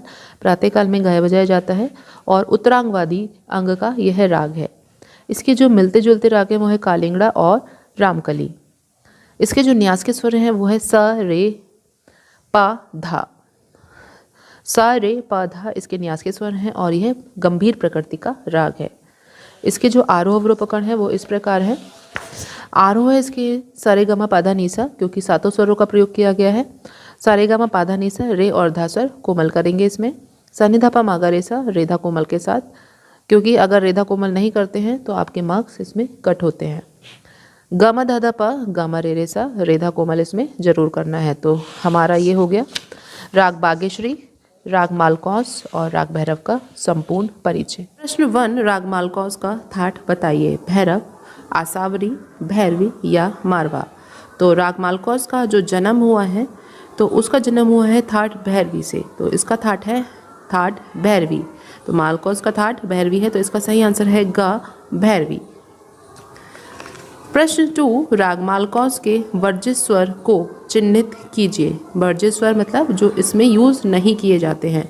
धा रे, गा नी, रे पा या गा धा नी। तो राग मालकौस में जो वर्जित स्वर हैं वो हैं रे और पा, तो इसका सही आंसर है गा रे पा। प्रश्न 3, राग मालकौस के विकृत स्वर बताइए। मीन्स इसमें विकृत स्वर जो उसमें कोमल स्वर या तीव्र स्वर प्रयोग किए जाते हैं, विकृत स्वर उन स्वरों को कहा जाता है। राग मालकौस में कितने विकृत स्वर हैं, या क्वेश्चन पूछ लिया जाएगा दूसरे तरीके से कि राग मालकौस में कितने विकृत स्वर, मीन्स जो कोमल आप यूज कर रहे हैं वो कितने हैं। तो राग मालकौस के विकृत स्वर हैं, देखिए कौन कौन से हैं। धा रे, गा नी, रे पा या गा धा नी। तो राग मालकौस के विकृत स्वर है गा धा नी। ये 3 स्वर इसमें कोमल प्रयोग किए जाते हैं। और अगर पूछा जाए कितने विकृत स्वर हैं तो इसमें 3 विकृत स्वर है, कौन कौन से, गा धा नी। तो सही आंसर है घा गा धा नी। नेक्स्ट क्वेश्चन है, राग मालकौस की प्रकृति कैसी है। चंचल, धार्मिक, गंभीर या सहज। तो राग मालकौस, फिर से देखिए, राग मालकौस की प्रकृति कैसी है। चंचल, धार्मिक, गंभीर या सहज। तो इसका सही आंसर है गंभीर। राग मालकौस गंभीर प्रकृति का राग है। नेक्स्ट क्वेश्चन, गा मा गा सा, जिसमें गा स्वर कोमल है, मैंने ये राग पहचानने वाले में बताया हुआ है। किस राग की संगति है। मालकौस, शुद्ध सारंग, बागेश्वरी या भैरव। तो यह जो संगति है, क्योंकि इसमें गा कोमल है, गा के बाद रे यूज़ नहीं किया गया। अगर रे यूज़ होता तो भैरव बागेश्वरी होता। तो गा मा गा सा राग मालकौस की संगति है। तो सही आंसर है क राग मालकौस। नेक्स्ट क्वेश्चन है, मालकौस कौन से प्रहर में गाया जाता है। दिन के पहले प्रहर में, रात के तीसरे प्रहर में, दिन के तीसरे प्रहर में या दिन के दूसरे प्रहर में। तो जैसे कि मैंने चार्ट में लर्न कराया है, रात के तीसरे प्रहर में राग मालकौस गाया बजाया जाता है। तो यही आंसर है ख रात के तीसरे प्रहर। नेक्स्ट क्वेश्चन है, राग मालकौस की जाति है। औढव औढव, औढव संपूर्ण, औढव षाढव या षाडव संपूर्ण। तो राग मालकोस की जाति है औडव औडव। इसमें 2 स्वर वर्जित हैं, रे और पा स्वर वर्जित होने के कारण यह है औडव औडव जाति का राग है। नेक्स्ट क्वेश्चन है राग मालकोस का संप्राकृतिक राग कौन सा है? मधुकोश, जोगकोश, चंद्रकोश या नंदकोश। तो राग मालकोस का संप्राकृतिक राग है राग चंद्रकोश। तो सही आंसर है ग चंद्रकोश। नेक्स्ट क्वेश्चन है धनी सा मा गा मा गा सा, यह पकड़ किस राग की है? बागेश्वरी, शुद्ध सारंग, मालकोस या भैरव। तो धनी सा मा गा मा गा सा, ये जो सुर समुदाय पहले भी आ चुका है, तो यह पकड़ जो है राग मालकोस की है। तो सही आंसर है ग मालकोस। नेक्स्ट क्वेश्चन है राग मालकोस का वादी स्वर क्या है? यह क्वेश्चन दूसरी तरीके से कैसे आ सकता है? राग मालकोस में किस स्वर का प्रयोग सबसे ज़्यादा किया जाता है? धा धैवत, मा मध्यम, प पंचम या सा षडज। तो जो वादी स्वर होता है वो किंग स्वर होता है राग का, और उस ही राग का सबसे ज़्यादा राग में प्रयोग किया जाता है। तो इसका वादी स्वर, और दूसरी लैंग्वेज में कह सकते हैं जिसका सबसे ज़्यादा राग में प्रयोग किया जाता है वो है मा मध्यम। तो सही आंसर है ख मा मध्यम। नेक्स्ट क्वेश्चन है राग मालकोस का वादी संवादी क्या है? सा मा, रे पा, मा सा, गा नी। तो इसका सही आंसर है मा सा। वादी स्वर है मा और संवादी स्वर है सा। तो सही आंसर है गा मा सा। नेक्स्ट क्वेश्चन है राग मालकोस किस अंग का राग है? पूर्वांगवादी, उत्तरांगवादी, का और खा जो आंसर है वो दोनों या निम्न में से कोई नहीं। तो राग मालकोस का वादी स्वर है मा, तो इस कारण जो इसका अंग है वो है पूर्वांगवादी। नेक्स्ट क्वेश्चन है स्टेटमेंट्स वाले। स्टेटमेंट 1, कथन 1 राग मालकोस का थाट भैरवी है। यस, ये ऑप्शन सही है। राग मालकोस थाट भैरवी से उत्पन्न हुआ है। स्टेटमेंट 2, राग मालकोस में रेधा कोमल प्रयोग किए जाते हैं। तो ये ऑप्शन हमारा गलत है, क्योंकि इसमें रेधा कोमल नहीं गाधा निस्वर कोमल प्रयोग किए जाते हैं। तो ऑप्शन 1 हमारा सही है, ऑप्शन 2 हमारा गलत है। देखिए सही विकल्प चुनिए। कथन 1 सही है और कथन 2 हमारा गलत है, तो पहला ही ऑप्शन हमारा सही है। तो इसका सही आंसर है का, कथन 1 सही है और कथन 2 गलत है। क्वेश्चन 14, राग मालकोस के अवरोह में 7 स्वर प्रयोग किए जाते हैं। तो ये ऑप्शन हमारा गलत है, क्योंकि राग मालकोस में रे और पा आरोह और अवरोह दोनों में वर्जित होते हैं। तो दोनों वर्जित 7 में से 2 माइनस हुए, तो 5 आरोह में और 5 ही अवरोह में प्रयोग किए जाते हैं। तो ये ऑप्शन हमारा गलत है। नेक्स्ट कथन है राग मालकोस में गाधानी बार बार आंदोलित किया जाता है। तो ये ऑप्शन हमारा सही है, क्योंकि गाधानी बार बार आंदोलित किया जाता है क्योंकि ये कोमल है। तो ये ऑप्शन हमारा सही है। तो ऑप्शन 1 हमारा गलत है, ऑप्शन 2 हमारा सही है। तो देखिए ऑप्शन कथन 1 सही है और कथन 2 गलत है। तो ये गलत है हमारा, कथन 1 गलत है और कथन 2 हमारा सही है। तो कथन 2 हमारा ऑप्शन ख हमारा सही है। नेक्स्ट क्वेश्चन, कथन 1 राग मालकोस में गाधानी कोमल स्वर हैं। यस, ये ऑप्शन सही है। कथन 2 राग मालकोस की जाति षाडव षाडव है। तो ये ऑप्शन हमारा गलत है। तो ऑप्शन 1 हमारा सही है, ऑप्शन 2 हमारा गलत है। तो देखते हैं इसके विकल्प। विकल्प क, कथन 1 सही है और कथन 2 हमारा गलत है। तो यह पहला वाला ही ऑप्शन हमारा सही है। तो इसका आंसर है क। क्वेश्चन नंबर 1, राग भैरव का थाट है भैरवी, बिलावल, भैरव या काफी। तो राग भैरव हमारा सेम थाट से उत्पन्न हुआ है भैरव से। तो इसका आंसर है ग भैरव। क्वेश्चन नंबर 2, राग भैरव में कौन कौन से स्वर कोमल लगते हैं? रेधा कोमल, गाधानी कोमल, रेपा या गानी। तो राग भैरव में रे और धा स्वर कोमल प्रयोग में किए जाते हैं। क्वेश्चन नंबर 3, राग भैरव में कितने विकृत स्वर लगते हैं? विकृत स्वर मतलब इसमें कौन से कोमल या तीव्र में से कौन से स्वर लगते हैं? इसमें आपको बताया मैंने रे और धा स्वर कोमल लगते हैं। तो इसमें रे और धा स्वर 2 स्वर हैं, तो 2 स्वर के अकॉर्डिंग इसमें 2 स्वर कोमल विकृत हैं। तो 2 स्वर विकृत के अकॉर्डिंग घा स्वर हमारा आंसर होगा।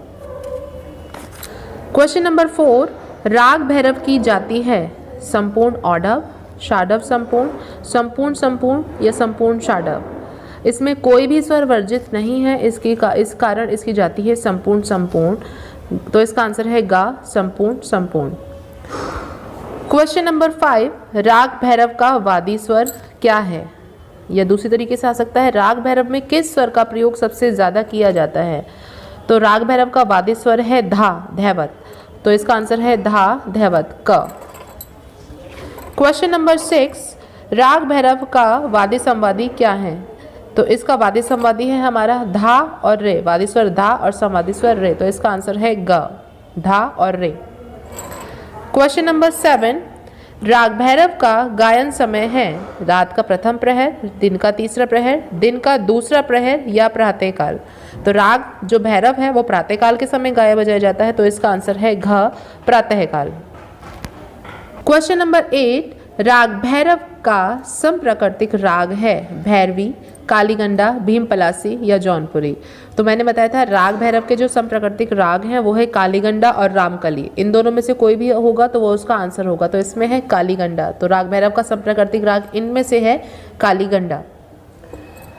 क्वेश्चन नंबर 9, राग भैरव के न्यास के स्वर हैं? सा, रे, प, धा, ग, म, धा, पा, सा, म, पा, ग, म, धा। तो इसके जो राग भैरव के न्यास के स्वर हैं वो है सा, रे, प और धा।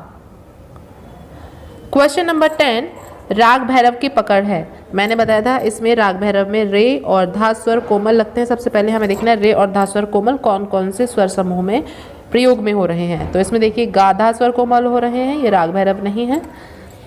गा मा धा पा, गा मा रे सा, इसमें केवल धा स्वर कोमल है तो ये भी नहीं। गा मा धा धा पा, गा मा रे सा, तो ये हमारा हो सकता है इसमें रे और धा स्वर कोमल है। मा पा धा गा, मा गा रे सा, इसमें केवल गा स्वर कोमल है तो ये भी नहीं है। तो हमारा आंसर है गा, गा मा धा धा पा, गा मा रे रे सा, रे धा कोमल वाला। तो आंसर है हमारा गा। क्वेश्चन नंबर 11, गा मा धा धा पा निम्न राग पहचानिए। इसमें धा स्वर कोमल है, धा स्वर कोमल हमारा राग भैरव में होता है प्रयोग। रे स्वर कोमल, रे स्वर यूज ही नहीं किया गया है तो हमारा ये नहीं हो सकता। तो हमारा ये राग भैरव होगा। तो आंसर है हमारा का, भैरव। क्वेश्चन नंबर 12, राग भैरव का अंग है? राग भैरव में धा स्वर प्रयोग वादी हमारा वादी है। राग भैरव का धा स्वर वादी होने के कारण यह उत्तरांग वादी राग है। तो इसका आंसर है ख, उत्तरांग वादी। क्वेश्चन नंबर 13, निम्न स्वर समुदायों को पहचान कर बताइए कि राग भैरव कौन सा है? मैंने बताया था इसमें रे और धा स्वर कोमल होते हैं। इसमें कोई भी स्वर कोमल नहीं है तो ये भी हमारा राग भैरव नहीं है। इसमें गा और धा स्वर कोमल है तो ये भी हमारा नहीं है, क्योंकि गा कोमल राग भैरव में नहीं होता। गा मा धा धा पा, इसमें धा स्वर कोमल है और कोई भी स्वर कोमल नहीं है, तो इसलिए हमारा ये हो सकता है धा मा पा धा ग मा ग रे, इसमें गा स्वर कोमल है, गा स्वर कोमल राग भैरव में नहीं होता, तो ये भी हमारा नहीं है। तो हमारा जो राग भैरव है वो है गा। तो आंसर है हमारा गा, गा मा धा धा पा। क्वेश्चन नंबर 14, राग भैरव किस प्रकृति का राग है? राग भैरव हमारा गंभीर प्रकृति का राग है, तो इसका आंसर है गा, गंभीर। क्वेश्चन नंबर 15, महादेव के मुख से सबसे पहले कौन सा राग उत्पन्न हुआ? भैरवी, बागेश्वरी, मालकौस या भैरव? तो महादेव के मुख से सबसे पहले राग भैरव उत्पन्न हुआ ऐसा माना जाता है, तो इसका आंसर है हमारा घ, भैरव। क्वेश्चन नंबर 16, राग भैरव अपने थाट का कौन सा राग है? जनकजन्य राग, औढ़व राग, शाडव राग या आश्रय राग? मैंने पहले भी बताया था अगर कोई भी राग अपने सेम थाट से उत्पन्न होता है, सेम नेम से उत्पन्न होता है, तो उसको हम आश्रय राग बोलते हैं। तो राग भैरव सेम थाट में राग भैरव भैरव थाट से ही उत्पन्न हुआ है, इसलिए ये आश्रय राग है। तो इसका आंसर है घ, आश्रय राग। क्वेश्चन नंबर 17, निम्न में से आश्रय राग कौन सा है? मैंने अभी समझाया जब सेम थाट से उत्पन्न होता है तो हमारा आश्रय राग कहलाता है। राग भैरव हमारा सेम थाट भैरव से ही उत्पन्न हो रहा है, तो हमारा आंसर है इसका ग, भैरव। क्वेश्चन नंबर 18, प्रातःकालीन संधि प्रकाश राग कौन सा है? भैरव, बिहाग, मालकौस या शुद्ध सारंग? हमारा जो प्रातःकालीन संधि प्रकाश राग है वो है भैरव। ये प्रातःकाल के समय गाया और बजाया जाता है, तो इसका आंसर है का, भैरव।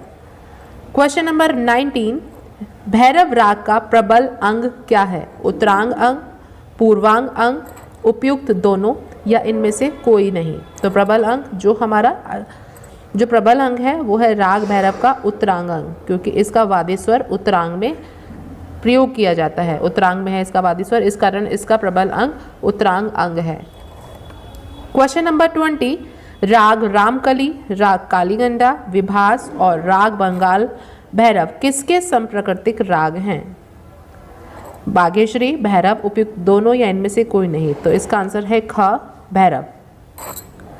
क्वेश्चन नंबर 21, गा मा धा पा गा मा रे सा। रे और धा स्वर कोमल है इसमें। यह स्वर समूह किस राग से लिया गया है? राग बागेश्वरी, राग भैरव तथा बागेश्वरी का दोनों का मिश्रण या इनमें से कोई नहीं। तो मैंने बताया था रे और धा स्वर जब आपका प्रयोग किया जा रहा है तो आपका राग भैरव होगा। तो आपका आंसर है इसका ख, राग भैरव। राग पहचानना। सबसे पहले देखिए कि आपके सिलेबस में राग कौन कौन से हैं। बागेश्वरी, मालकोस और भैरव, ये 3 राग हैं आपके सिलेबस में। इन तीनों रागों का नाम आपको याद होना जरूरी है, बागेश्वरी, मालकोस और भैरव। बागेश्वरी में देखते हैं, राग पहचानने के लिए हमें 2 चीज़ों का ध्यान रखना होता है कि उस राग में कौन कौन से स्वरों का प्रयोग किया गया है, मीन्स उसमें कौन कौन से स्वर कोमल हैं और उस राग में कौन कौन से स्वर वर्जित हैं। तो आइए देखते हैं, राग बागेश्वरी में जो कोमल स्वर होते हैं वो होते हैं गा और नी स्वर कोमल। मतलब अगर राग बागेश्वरी है तो उसमें गा और नी अंडरलाइन, चाहे कितनी भी बार आ रहा है, वो अंडरलाइन होना ज़रूरी है। अगर दोनों में से कोई भी एक स्वर अंडरलाइन नहीं है, मीन्स वो राग बागेश्वरी नहीं होगा। राग मालकोस में गा और नी के साथ साथ धा भी अंडरलाइन होना ज़रूरी है। अगर राग में गा नी के साथ साथ धा भी है तो उसको अंडरलाइन होना ज़रूरी है। तो गा, धा और नी स्वर कोमल हैं, मीन्स अंडरलाइन है। राग भैरव में रे और धा स्वर कोमल है, मीन्स रे और धा दोनों स्वर अंडरलाइन है। अगर दोनों यूज हो रहे हैं तो दोनों का अंडरलाइन होना ज़रूरी है। तो देखते हैं क्या किया है हमने। राग बागेश्वरी गा नी स्वर कोमल, मालकोस गा धा नी स्वर कोमल, राग भैरव रे धा स्वर कोमल। इसमें जो वर्जित स्वर हैं, मीन्स डिलीटेड स्वर हैं, जो जिनका यूज़ नहीं किया जाता, वो है आरोह में रे और पा स्वर का प्रयोग नहीं किया जाता और अवरोह में पा स्वर का प्रयोग नहीं किया जाता। तो हमारा पा पूरी तरीके से हमारा वर्जित होगा। अगर पा स्वर हमारा आ रहा है तो मीन्स वो हमारा राग भैरव ही होगा, क्योंकि पा स्वर हमारा राग मालकोस और भैरव दोनों में वर्जित हैं। इसमें देखिए वर्जित स्वर क्या है, इसमें रे और पा पूरी तरीके से वर्जित है। तो दोनों में देखिए डिफरेंस क्या है। इसमें रे पा आरोह में और पा अवरोह में, मीन्स अवरोह में रे स्वर का प्रयोग होता है। गा के बाद हमारा रे यूज होगा। अगर गा के बाद रे यूज नहीं हो रहा है मीन्स वो राग मालकोस में आएगा। इसमें रे और पा दोनों वर्जित हैं, मीन्स इसमें आरोह और अवरोह दोनों में रे पा वर्जित हैं। और राग भैरव में कोई भी स्वर वर्जित नहीं है, मीन्स 7 स्वरों का प्रयोग इसमें किया जाता है। तो देखते हैं इसके मुख्य बिंदु क्या हैं। जब कोई भी स्वर समुदाय आ रहा है तो आपको सबसे पहले क्या क्या चीज़ें चेक करनी है। तो चेक करना है हमें सबसे पहले कोमल स्वर, कि उसमें कौन कौन से स्वर कोमल हैं, जिससे हमें पता चलेगा कि वो कौन सा राग हो सकता है। फिर उसके बाद हमें चेक करने हैं, अगर हमें इससे भी पता नहीं चल रहा है तो हमें चेक करने हैं उसके वर्जित स्वर, मतलब उसमें कौन कौन से स्वरों का प्रयोग नहीं किया जाता। इन 2 चीज़ों का हमें विशेष ध्यान रखना होता है राग पहचानते समय। तो आइए देखते हैं कुछ एग्जाम्पल्स मैं इसके आपको कराने वाली हूँ, जिससे आपकी राग पहचानने की क्वेश्चन की प्रैक्टिस हो सके। तो आइए देखते हैं इसके एग्जाम्पल्स। राग पहचानने वाले क्वेश्चन के मैंने कुछ एग्जाम्पल्स आपको दिए हैं यहाँ पर। नंबर 1 जो एग्जाम्पल है वो है नी धा मा गा रे सा। जब भी कोई आपका स्वर समुदाय आ रहा है तो आपको सबसे पहले देखना है कि उसमें कोमल स्वर कौन कौन से हैं। इसमें है गा और नी स्वर कोमल हैं। तो गा और नी स्वर कोमल हैं। गा नी कोमल किस में होते हैं? राग बागेश्वरी में और राग मालकोस में। राग मालकोस में गा नी के साथ धा भी अंडरलाइन होना ज़रूरी है, लेकिन इसमें क्या है, राग मालकोस के अकॉर्डिंग धा स्वर कोमल नहीं किया गया है। तो गा और नी केवल स्वर कोमल किस में होते हैं? राग बागेश्वरी में। तो ये हमारा एग्जाम्पल 1 है राग बागेश्वरी। एग्जाम्पल 2 है नी सा रे सा।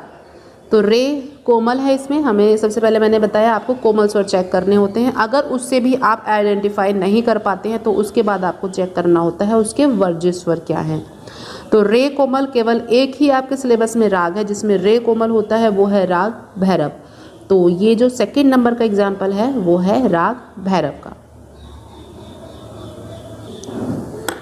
एग्जाम्पल 3 गा मा धा नी सा। तो इसमें देखिए कोमल स्वर सबसे पहले चेक करने हैं। इसमें गा धा और नी स्वर अंडरलाइन है। तो गा धा और नी तीनों अंडरलाइन किस राग में होते हैं आपके सिलेबस के, वो है राग मालकोस। तो ये राग मालकोस का स्वर समुदाय है, तो इसका आंसर है राग मालकोस। नंबर 4 एग्जाम्पल है गा मा धा नी सा। तो इसमें देखिए धा भी यूज हो रहा है और गा और नी अंडरलाइन है और धा अंडरलाइन नहीं है। तो गा और नी अंडरलाइन केवल किस राग में होता है, वो है राग बागेश्वरी। तो ये स्वर समुदाय राग बागेश्वरी का है। एग्जाम्पल 5 गा मा धा धा पा। इसमें धा स्वर अंडरलाइन है। अगर हम देखें तो धा स्वर अंडरलाइन कौन कौन से रागों में होता है, राग मालकोस और राग भैरव में। इन दो रागों में धा स्वर कोमल होता है।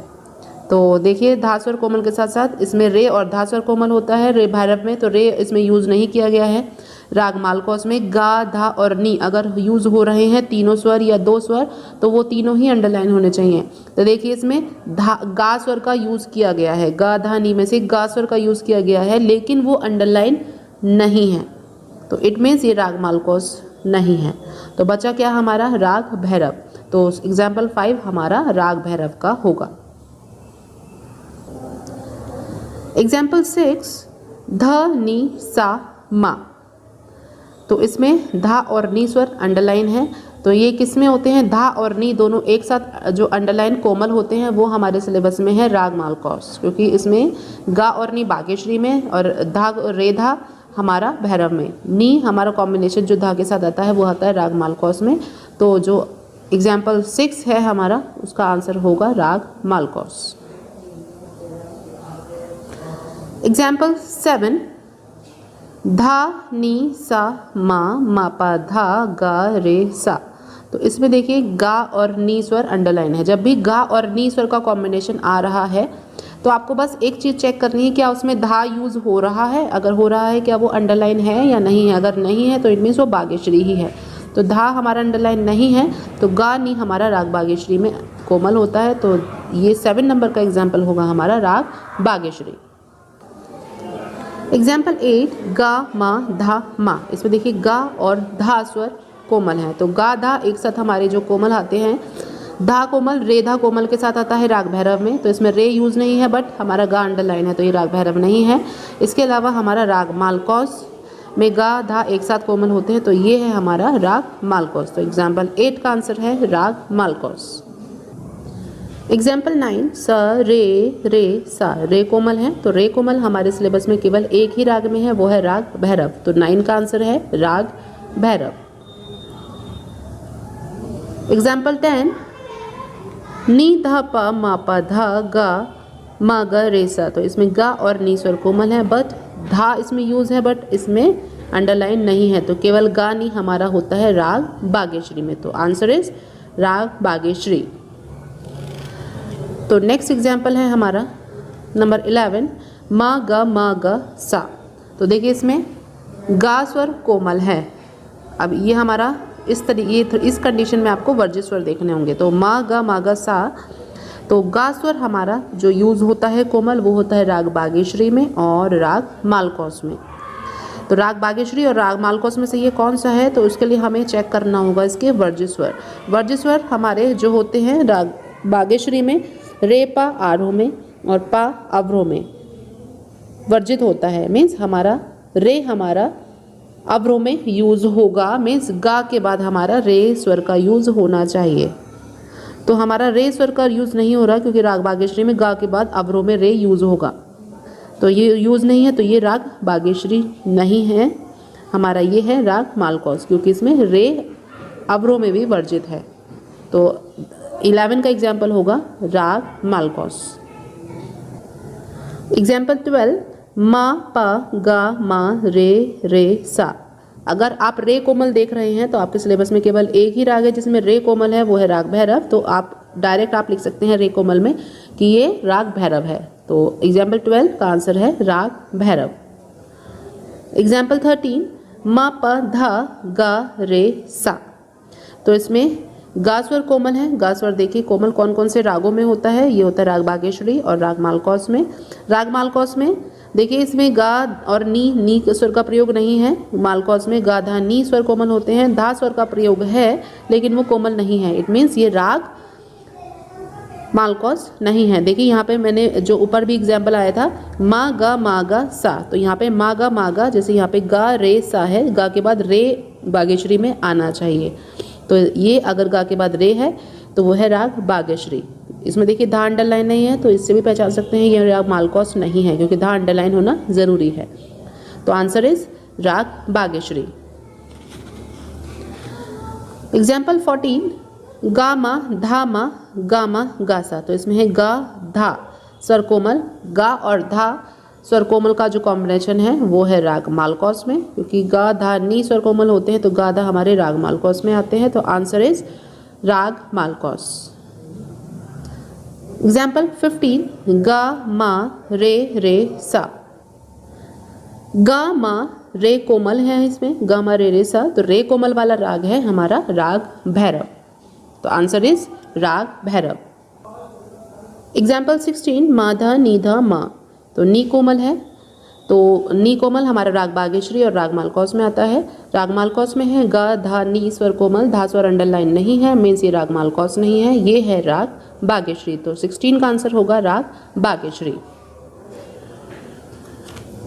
एग्जाम्पल 17 गा मा गा सा, तो गा स्वर कोमल है, मैंने बताया था गा मा गा सा, अगर गा के बाद रे होता हमारा तो हमारा ये होता राग बागेश्वरी, क्योंकि हमारे बागेश्वरी में रे स्वर कोमल रे स्वर हमारा अवरोह में यूज होगा। तो गा मा गा सा ये है हमारा राग मालकोस, क्योंकि गा स्वर कोमल है, गा के बाद हमारा अवरोह में रे नहीं है, तो इट मीन्स ये राग बागेश्वरी नहीं है, ये है राग मालकोस।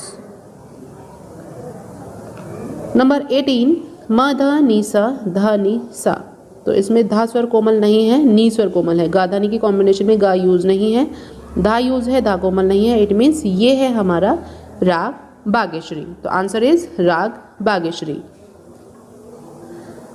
एग्जाम्पल 19 गा मा ध ध नी सा, तो इसमें देखिए कोमल स्वर चेक करते हैं, इसमें धा स्वर कोमल है, धा स्वर हमारा जो कोमल है वो हमारा होता है राग भैरव और राग मालकोस में।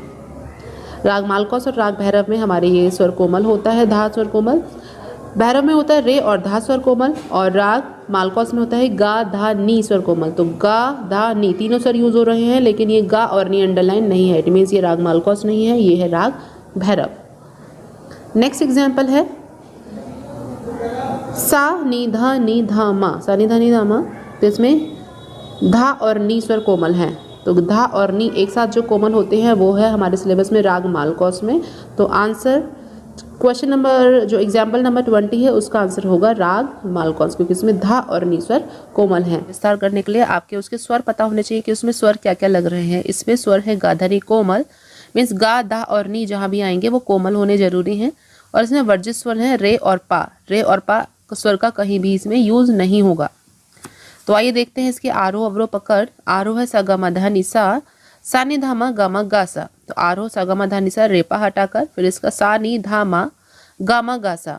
गा धा नी आप बाद में चेक जरूर करेंगे कि इसमें आपने अंडरलाइन किया है या नहीं।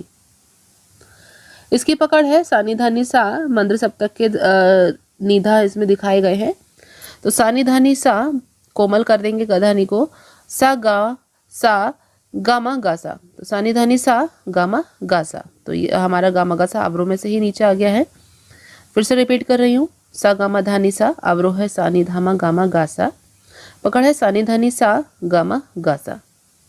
और चेक करेंगे कि आपने कोमल किए हैं या नहीं।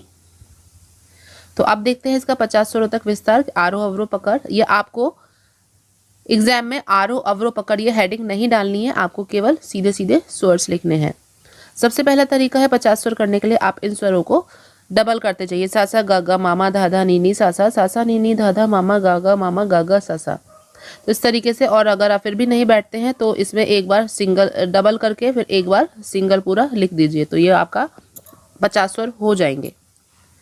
दूसरा तरीका है आप आरोह को एक बार डबल लिखिए फिर आरोह को सिंगल लिखिए, कोई भी पैटर्न आप अपने अकॉर्डिंग लगा सकते हैं। अवरोह को डबल लिखिए, फिर अवरोह को सिंगल लिखिए और फिर आरोह अवरोह एक साथ लिख देंगे। देखिए मैंने इसको एक साथ लिखा हुआ है कैसे, आरोह डबल लिखा है सा सा गा गा मामा धा धा नी नी सा सा, फिर आरोह को सिंगल लिखा है सा गा मा धा नी सा, फिर उसके बाद मैंने अवरोह को डबल लिखा है सा सा नी नी धा धा मामा गा गा सा सा, फिर अवरोह को सिंगल लिखा है सा नी धा मा गा मा गा सा, फिर आरोह अवरोह को एक साथ मैंने लिख दिया सा गा मा धा नी सा नी धा नी धा मा गा मा गा सा। तो ये हमारा 50 स्वर हो जाएंगे। 50 से कम नहीं होने चाहिए, 50 से ज़्यादा हो जाए कोई प्रॉब्लम नहीं है। फिर आप अगर ये भी पैटर्न समझ में नहीं आता है तो आप अपने अकॉर्डिंग कोई भी पैटर्न बिठाइए। जैसे आपने आरोह का स्वर जानते हैं तो इसमें आप बिठा सकते हैं, जैसे सा गा मा धा नी सा। अलंकार जो मैंने सिखाए हुए हैं कोई भी अलंकार उसमें सेट कीजिए और उसको बनाते जाइए। सा गा मा धा धा नी सा, सा नी धा मा गा मा गा सा गा गा मामा। आप इसको अलंकार बार बार कभी कोई सा रिपीट करके इसमें बनाते जाइए जब तक आपके 50 स्वर नहीं हो जाते हैं।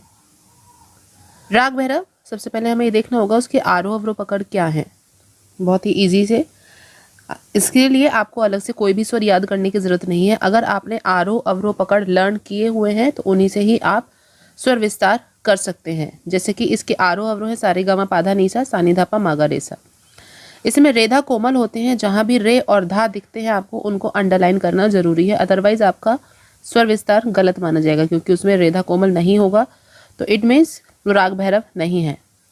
इसमें वर्जित स्वर कोई भी नहीं है। तो सारे 7 स्वर का प्रयोग इसमें किया गया है। आरोह सारे गा मा पा धा नी सा रेधा कोमल के साथ, सा नी धा पा मा गा रे सा रेधा कोमल के साथ, और पकड़ है गा मा धा धा पा गा मा रे सा। सबसे पहला तरीका है कि आप आरोह अवरोह पकड़ को डबल कर दीजिए। तो डबल करने से आपके 50 तक स्वर हो जाएंगे। अगर 50 स्वर नहीं होते हैं तो आप बीच में कोई भी स्वर रिपीट कर दीजिए। रिपीट दोबारा से कर दीजिए। जैसे आपने डबल किया सा सा रे रे गा गा मामा पापा धा धा नी नी सा सा, मामा पापा धा धा नी नी सा सा, ये दोबारा से रिपीट कर दीजिए। तो इस तरीके से आपके 50 स्वर हो जाएंगे। या दूसरा तरीका है, आप सबसे पहले आरोह को डबल कीजिए, फिर आरोह को सिंगल लिखिए। पहले आरोह डबल सा सा रे रे गा गा मामा जो लिखा है डबल करके फिर आरोह को सिंगल लिखिए। फिर दोबारा से आप अवरोह को डबल लिखिए और अवरोह को फिर सिंगल लिखिए। इसके बाद आरोह अवरोह आप एक साथ लिख देंगे। तो मैंने ये लिखकर आपको दिखाया हुआ है, जैसे सा सा रे रे गा गा मामा पापा दादा नीनी सा सा। देखिए मैंने इसमें रे और धा कोमल किए हुए हैं, तो ये रे धा कोमल करना ज़रूरी है, अदरवाइज इसमें आपको 0 मार्क्स मिलते हैं अगर आप नहीं कोमल करते हैं। सा रे गा मा पा धा नी सा, फिर मैंने इसको सिंगल लिखा है। फिर अवरोह को डबल सा सा नी नी धा धा पापा मामा गा गा रे रे सा सा, फिर सा रे गा मा पा धा नी सा सा नी धा पा मा गा रे सा। इसको मैंने एक साथ आरोह अवरोह को एक साथ लिख दिया है। दूसरा तरीका ये है, अगर आप इस तरीके से भी नहीं करना चाहते हैं तो आप अपने पैटर्न से कर सकते हैं कुछ भी। जैसे मैंने अलंकार बनाने सिखाए हुए हैं, अलंकार बनाने में कुछ भी आप सेट कर दीजिए। जैसे सा रे गा रे गा मा गा मा पा धा नी धा नी सा नी धा पा मा गा रे सा, कि एक बार कोई सा अलंकार इसमें सेट कीजिए, ये सिंगल लिख दीजिए। फिर आप इसमें अलंकार सेट कीजिए, आरोह को सिंगल लिख दीजिए। तो किसी भी तरीके से आप इनको बना सकते हैं, वो भी करेक्ट होगा। राग मालकोस में धमार की स्वरलिपि, यह ताल धमार में बंधी हुई है। इसकी जो बंदिश है उसके बोल इस प्रकार हैं।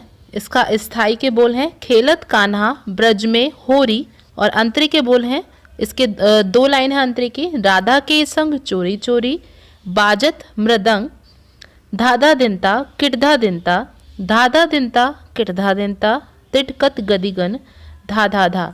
तो ये हमने 4 ताल क्लास 11th में पढ़ी हुई है, ये उसी के बोल हैं। तो अब आगे हम स्वरलिपि के लिए स्टार्ट करते हैं। स्वरलिपि के लिए हम देखते हैं सबसे पहले राग मालकोस के जो आरोह और अवरोह हैं, इसमें रे और पा स्वर वर्जित हैं और गा धा और नी स्वर कोमल है। मीन्स जहाँ भी गा धा और नी स्वर आपको इसमें लगाने हैं वो कोमल स्वर लगाने हैं, मीन्स अंडरलाइन वाले स्वर लगाने हैं। तो इसका इस प्रकार से आरोह है सा गा मा धा नी सा रेपा वर्जित के साथ, और अवरोह है सा नी धा मा गा मा गा सा, और हमेशा गा धा नी स्वर कोमल करने हैं। स्थाई के हम स्वरलिपि लिखने से पहले हम उसके स्टेप्स करते हैं, जो हमें उसमें स्वर लिखने हैं उसको हम लर्न करने के लिए मैंने इसके 4 स्टेप्स बनाए हैं, जिससे आपका पूरा स्थाई के स्वर लर्न हो जाएंगे। तो स्टेप नंबर 1 है सा 3 बार मा, स्टेप 2 गा 2 बार मा, फिर स्टेप 3 धा 2 बार मा। तो सा मामा मा, द गा मामा, धा मामा, गामा गासा। तो सिंपल है, सा गा और धा लर्न अगर कर लिया तो माँ को 3 बार, फिर 2 बार, फिर 2 बार, सा 3 बार माँ, गा 2 बार माँ, धा 2 बार माँ, गा मा गा सा। तो ये 4 स्टेप हमने किए हैं। तो इससे हमारी पूरी स्थाई की स्वरलिपि कंप्लीट हो जाएगी। तो आइए लिखते हैं इसकी स्थाई। पहले सबसे पहले ऊपर लिखेंगे धमार स्वरलिपि राग मालकोस, और लिखेंगे ये किस ताल में है, ये है ताल धमार में। फिर इसके बाद हम यहाँ लिखेंगे ये क्या है, ये है हमारा स्थाई। और फिर इसके बाद हम लिखेंगे काउंटिंग। इसमें हमारी पहले विभाग में 1 2 3 4 5 5 मात्राएं होती हैं। दूसरे विभाग में 2 मात्राएं होती हैं 6 और 7। तीसरे विभाग में 3 मात्राएं होती हैं 8 9 10। और चौथे विभाग में हमारी 4 मात्राएं होती हैं 11 12 13 और 14। तो इस प्रकार से धमार ताल में 14 मात्राएं होती हैं, तो हमने 14 तक काउंटिंग लिख ली है। और इसकी पहली मात्रा पर सम, छठी मात्रा पर दूसरी ताली, 8वीं मात्रा पर खाली और 11वीं मात्रा पर तीसरी ताली दी जाती है। तो इसके साइन है सम 2 0 3। तो इस प्रकार से हमने डिवाइड कर लिया है। अब हम लिखना शुरू करते हैं इसका स्थाई। तो स्थाई के लिए हमने किए थे स्टेप्स। नंबर 1 सा 3 बार मा। तो यहाँ पर लिखेंगे हम पहली मात्रा के नीचे सा और 3 बार मा, सा और 3 बार मा, ये हमारा हो गया। अब दूसरा स्टेप था हमारा गा 2 बार मा। तो यहाँ पर हमने किया गा और 2 बार मा। फिर इसके बाद हमने किया था धा और 2 बार मा। तो यहाँ पर हमने किया धा और 2 बार मा। फिर नंबर 4 स्टेप में हमने किया था गा मा गा सा। तो गा मा गा और सा। तो इस प्रकार से हमारा स्थाई के स्वर कंप्लीट हो गए हैं। अब इसकी लिखते हैं हम स्वर लिपि। स्वर की जो लिपि है वो लिखते हैं, वो किस प्रकार से है, खे, खे के बाद एक स्टे है खे ए, ल त का, और इसके बाद एक स्टे है का आ ना। तो हमारा कान्हा 7 मात्रा पे कंप्लीट हो रहा है। तो खेलत में एक स्टे है और कान्हा में एक स्टे है। फिर उसके बाद ब्र, ज, में, हो एक स्टे, री एंड देन एक स्टे। तो हो ओ री ई। तो खे ए ल त का आ नहा, ब्र ज में हो ओ री ई। तो इस प्रकार से हमारा स्थाई कंप्लीट हुआ। अब हम स्टार्ट करते हैं इसका अंतरा। अंतरे की जो लाइंस है वो हमारी 2 लाइंस पे नहीं कराई हैं। इसमें स्थाई में केवल 1 लाइन थी और अंतरे में हमारी 2 लाइंस है। तो नंबर 1 लाइन हम पहले करते हैं। नंबर 1 लाइन के लिए हमने 2 स्टेप्स किए हैं।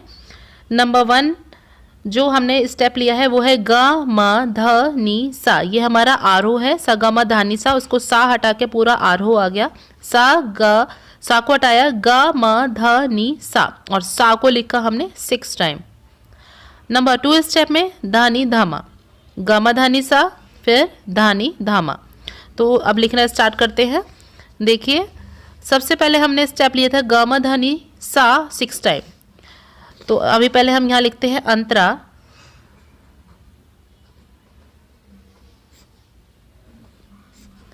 अंतरे के लिए हमने सबसे पहले लिखा ग म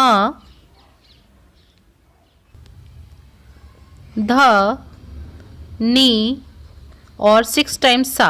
तो 1 2 3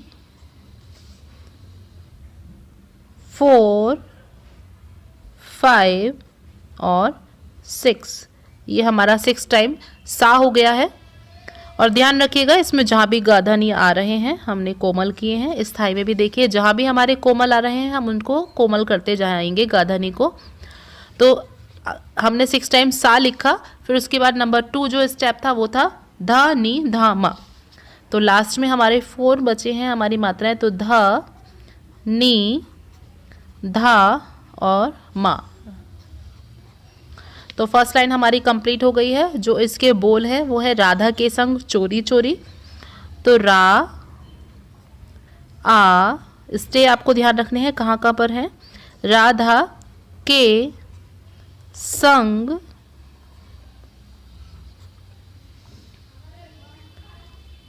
चो ओ री, लास्ट में चो ओ री ई। तो ये हमारी फर्स्ट लाइन कंप्लीट हो गई है अंतरे की। अब दूसरी लाइन जो हम करेंगे वो इस प्रकार है। जो इसके स्टेप्स हैं वो हम करते हैं। नंबर 2 लाइन के स्टेप हैं। नंबर 1 सा नी धा मा गा मा गा सा। जो पूरा अवरोह है हमारा वो इसमें आ जाएगा। जो हमने अभी पहली लाइन ली थी अंतरे में वो ली थी हमने पहली लाइन में ग म ध नि सा आरोह। ध्यान रखिएगा पहली लाइन में पहला जो लाइन है वो है हमारा आरोह पूरा है। फिर उसके बाद ध नि ध म अवरोह में से लिया था। फिर सेकंड लाइन में हमारा पूरा अवरोह आ जाएगा सा नि ध म ग म गा सा, ये पूरा अवरोह आ जाएगा। और इसके बाद हमारा जो सेकंड लाइन है ग ग म म ध ध नि नी, ग ग म म ध ध नि नी, जो हमारा आरोह है ग म ध नि सा, इसमें ग म ध और नी को 2 बार लिखेंगे तो हमारा ये आ जाएगा। तो ग ग म म धा धा नी नी, फिर इसको रिपीट ग ग म म धा धा नी नी, ये 4-4 में बंधा हुआ है। फिर 4 बार सा और 4 बार सा। तो आइए अब इसको हम लिखते हैं अंतरे में। तो पहली जो लाइन है वो है हमारी सा नी धा मा गा मा गा और सा, ग ध नि कोमल। फिर इसके बाद हमारा जो नेक्स्ट लाइन है ग ग म म ध ध नि नी, तो ये है ग ग म म, एक में बंधे हुए हैं ग कोमल और इसको बंधा हुआ है। धा धा नी और नी, ग ध नि कोमल है तो इसको कोमल करके 4 में बांध दिया है। दोबारा से रिपीट है ग ग म म धा धा नी नी,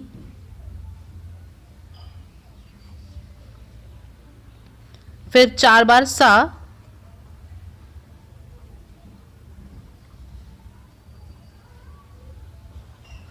और 4 बार सा। ये हमारा थोड़ा सा स्पेस कम है तो आप स्पेस लेके स्टार्टिंग से चलिएगा तो उसके अकॉर्डिंग आपका आ जाएगा। अब इसके हम लिखते हैं बोल। बा आ ज त म्र अ दंग, बाजत मृदंग। फिर हमने किया था धा धा दिन ता, किट धा दिन ता। फिर इसको रिपीट यहाँ करेंगे धा धा दिन ता किट धा दिन ता, यहाँ पर भी रिपीट करेंगे। फिर तिट कत गदी गन, जो हमने पीछे मैंने बोल बताए हैं तिट कत गदी गन, जो मैंने पीछे बोल बताए हैं वो यहाँ पूरे कॉपी कर देंगे। धा धा दिन ता किट धा दिन ता, फिर यहाँ पर धा धा दिन ता किट धा दिन ता, तिट कत गदी गन, धा धा धा और धा। तो इस प्रकार से हमारा अंतरा हो जाएगा।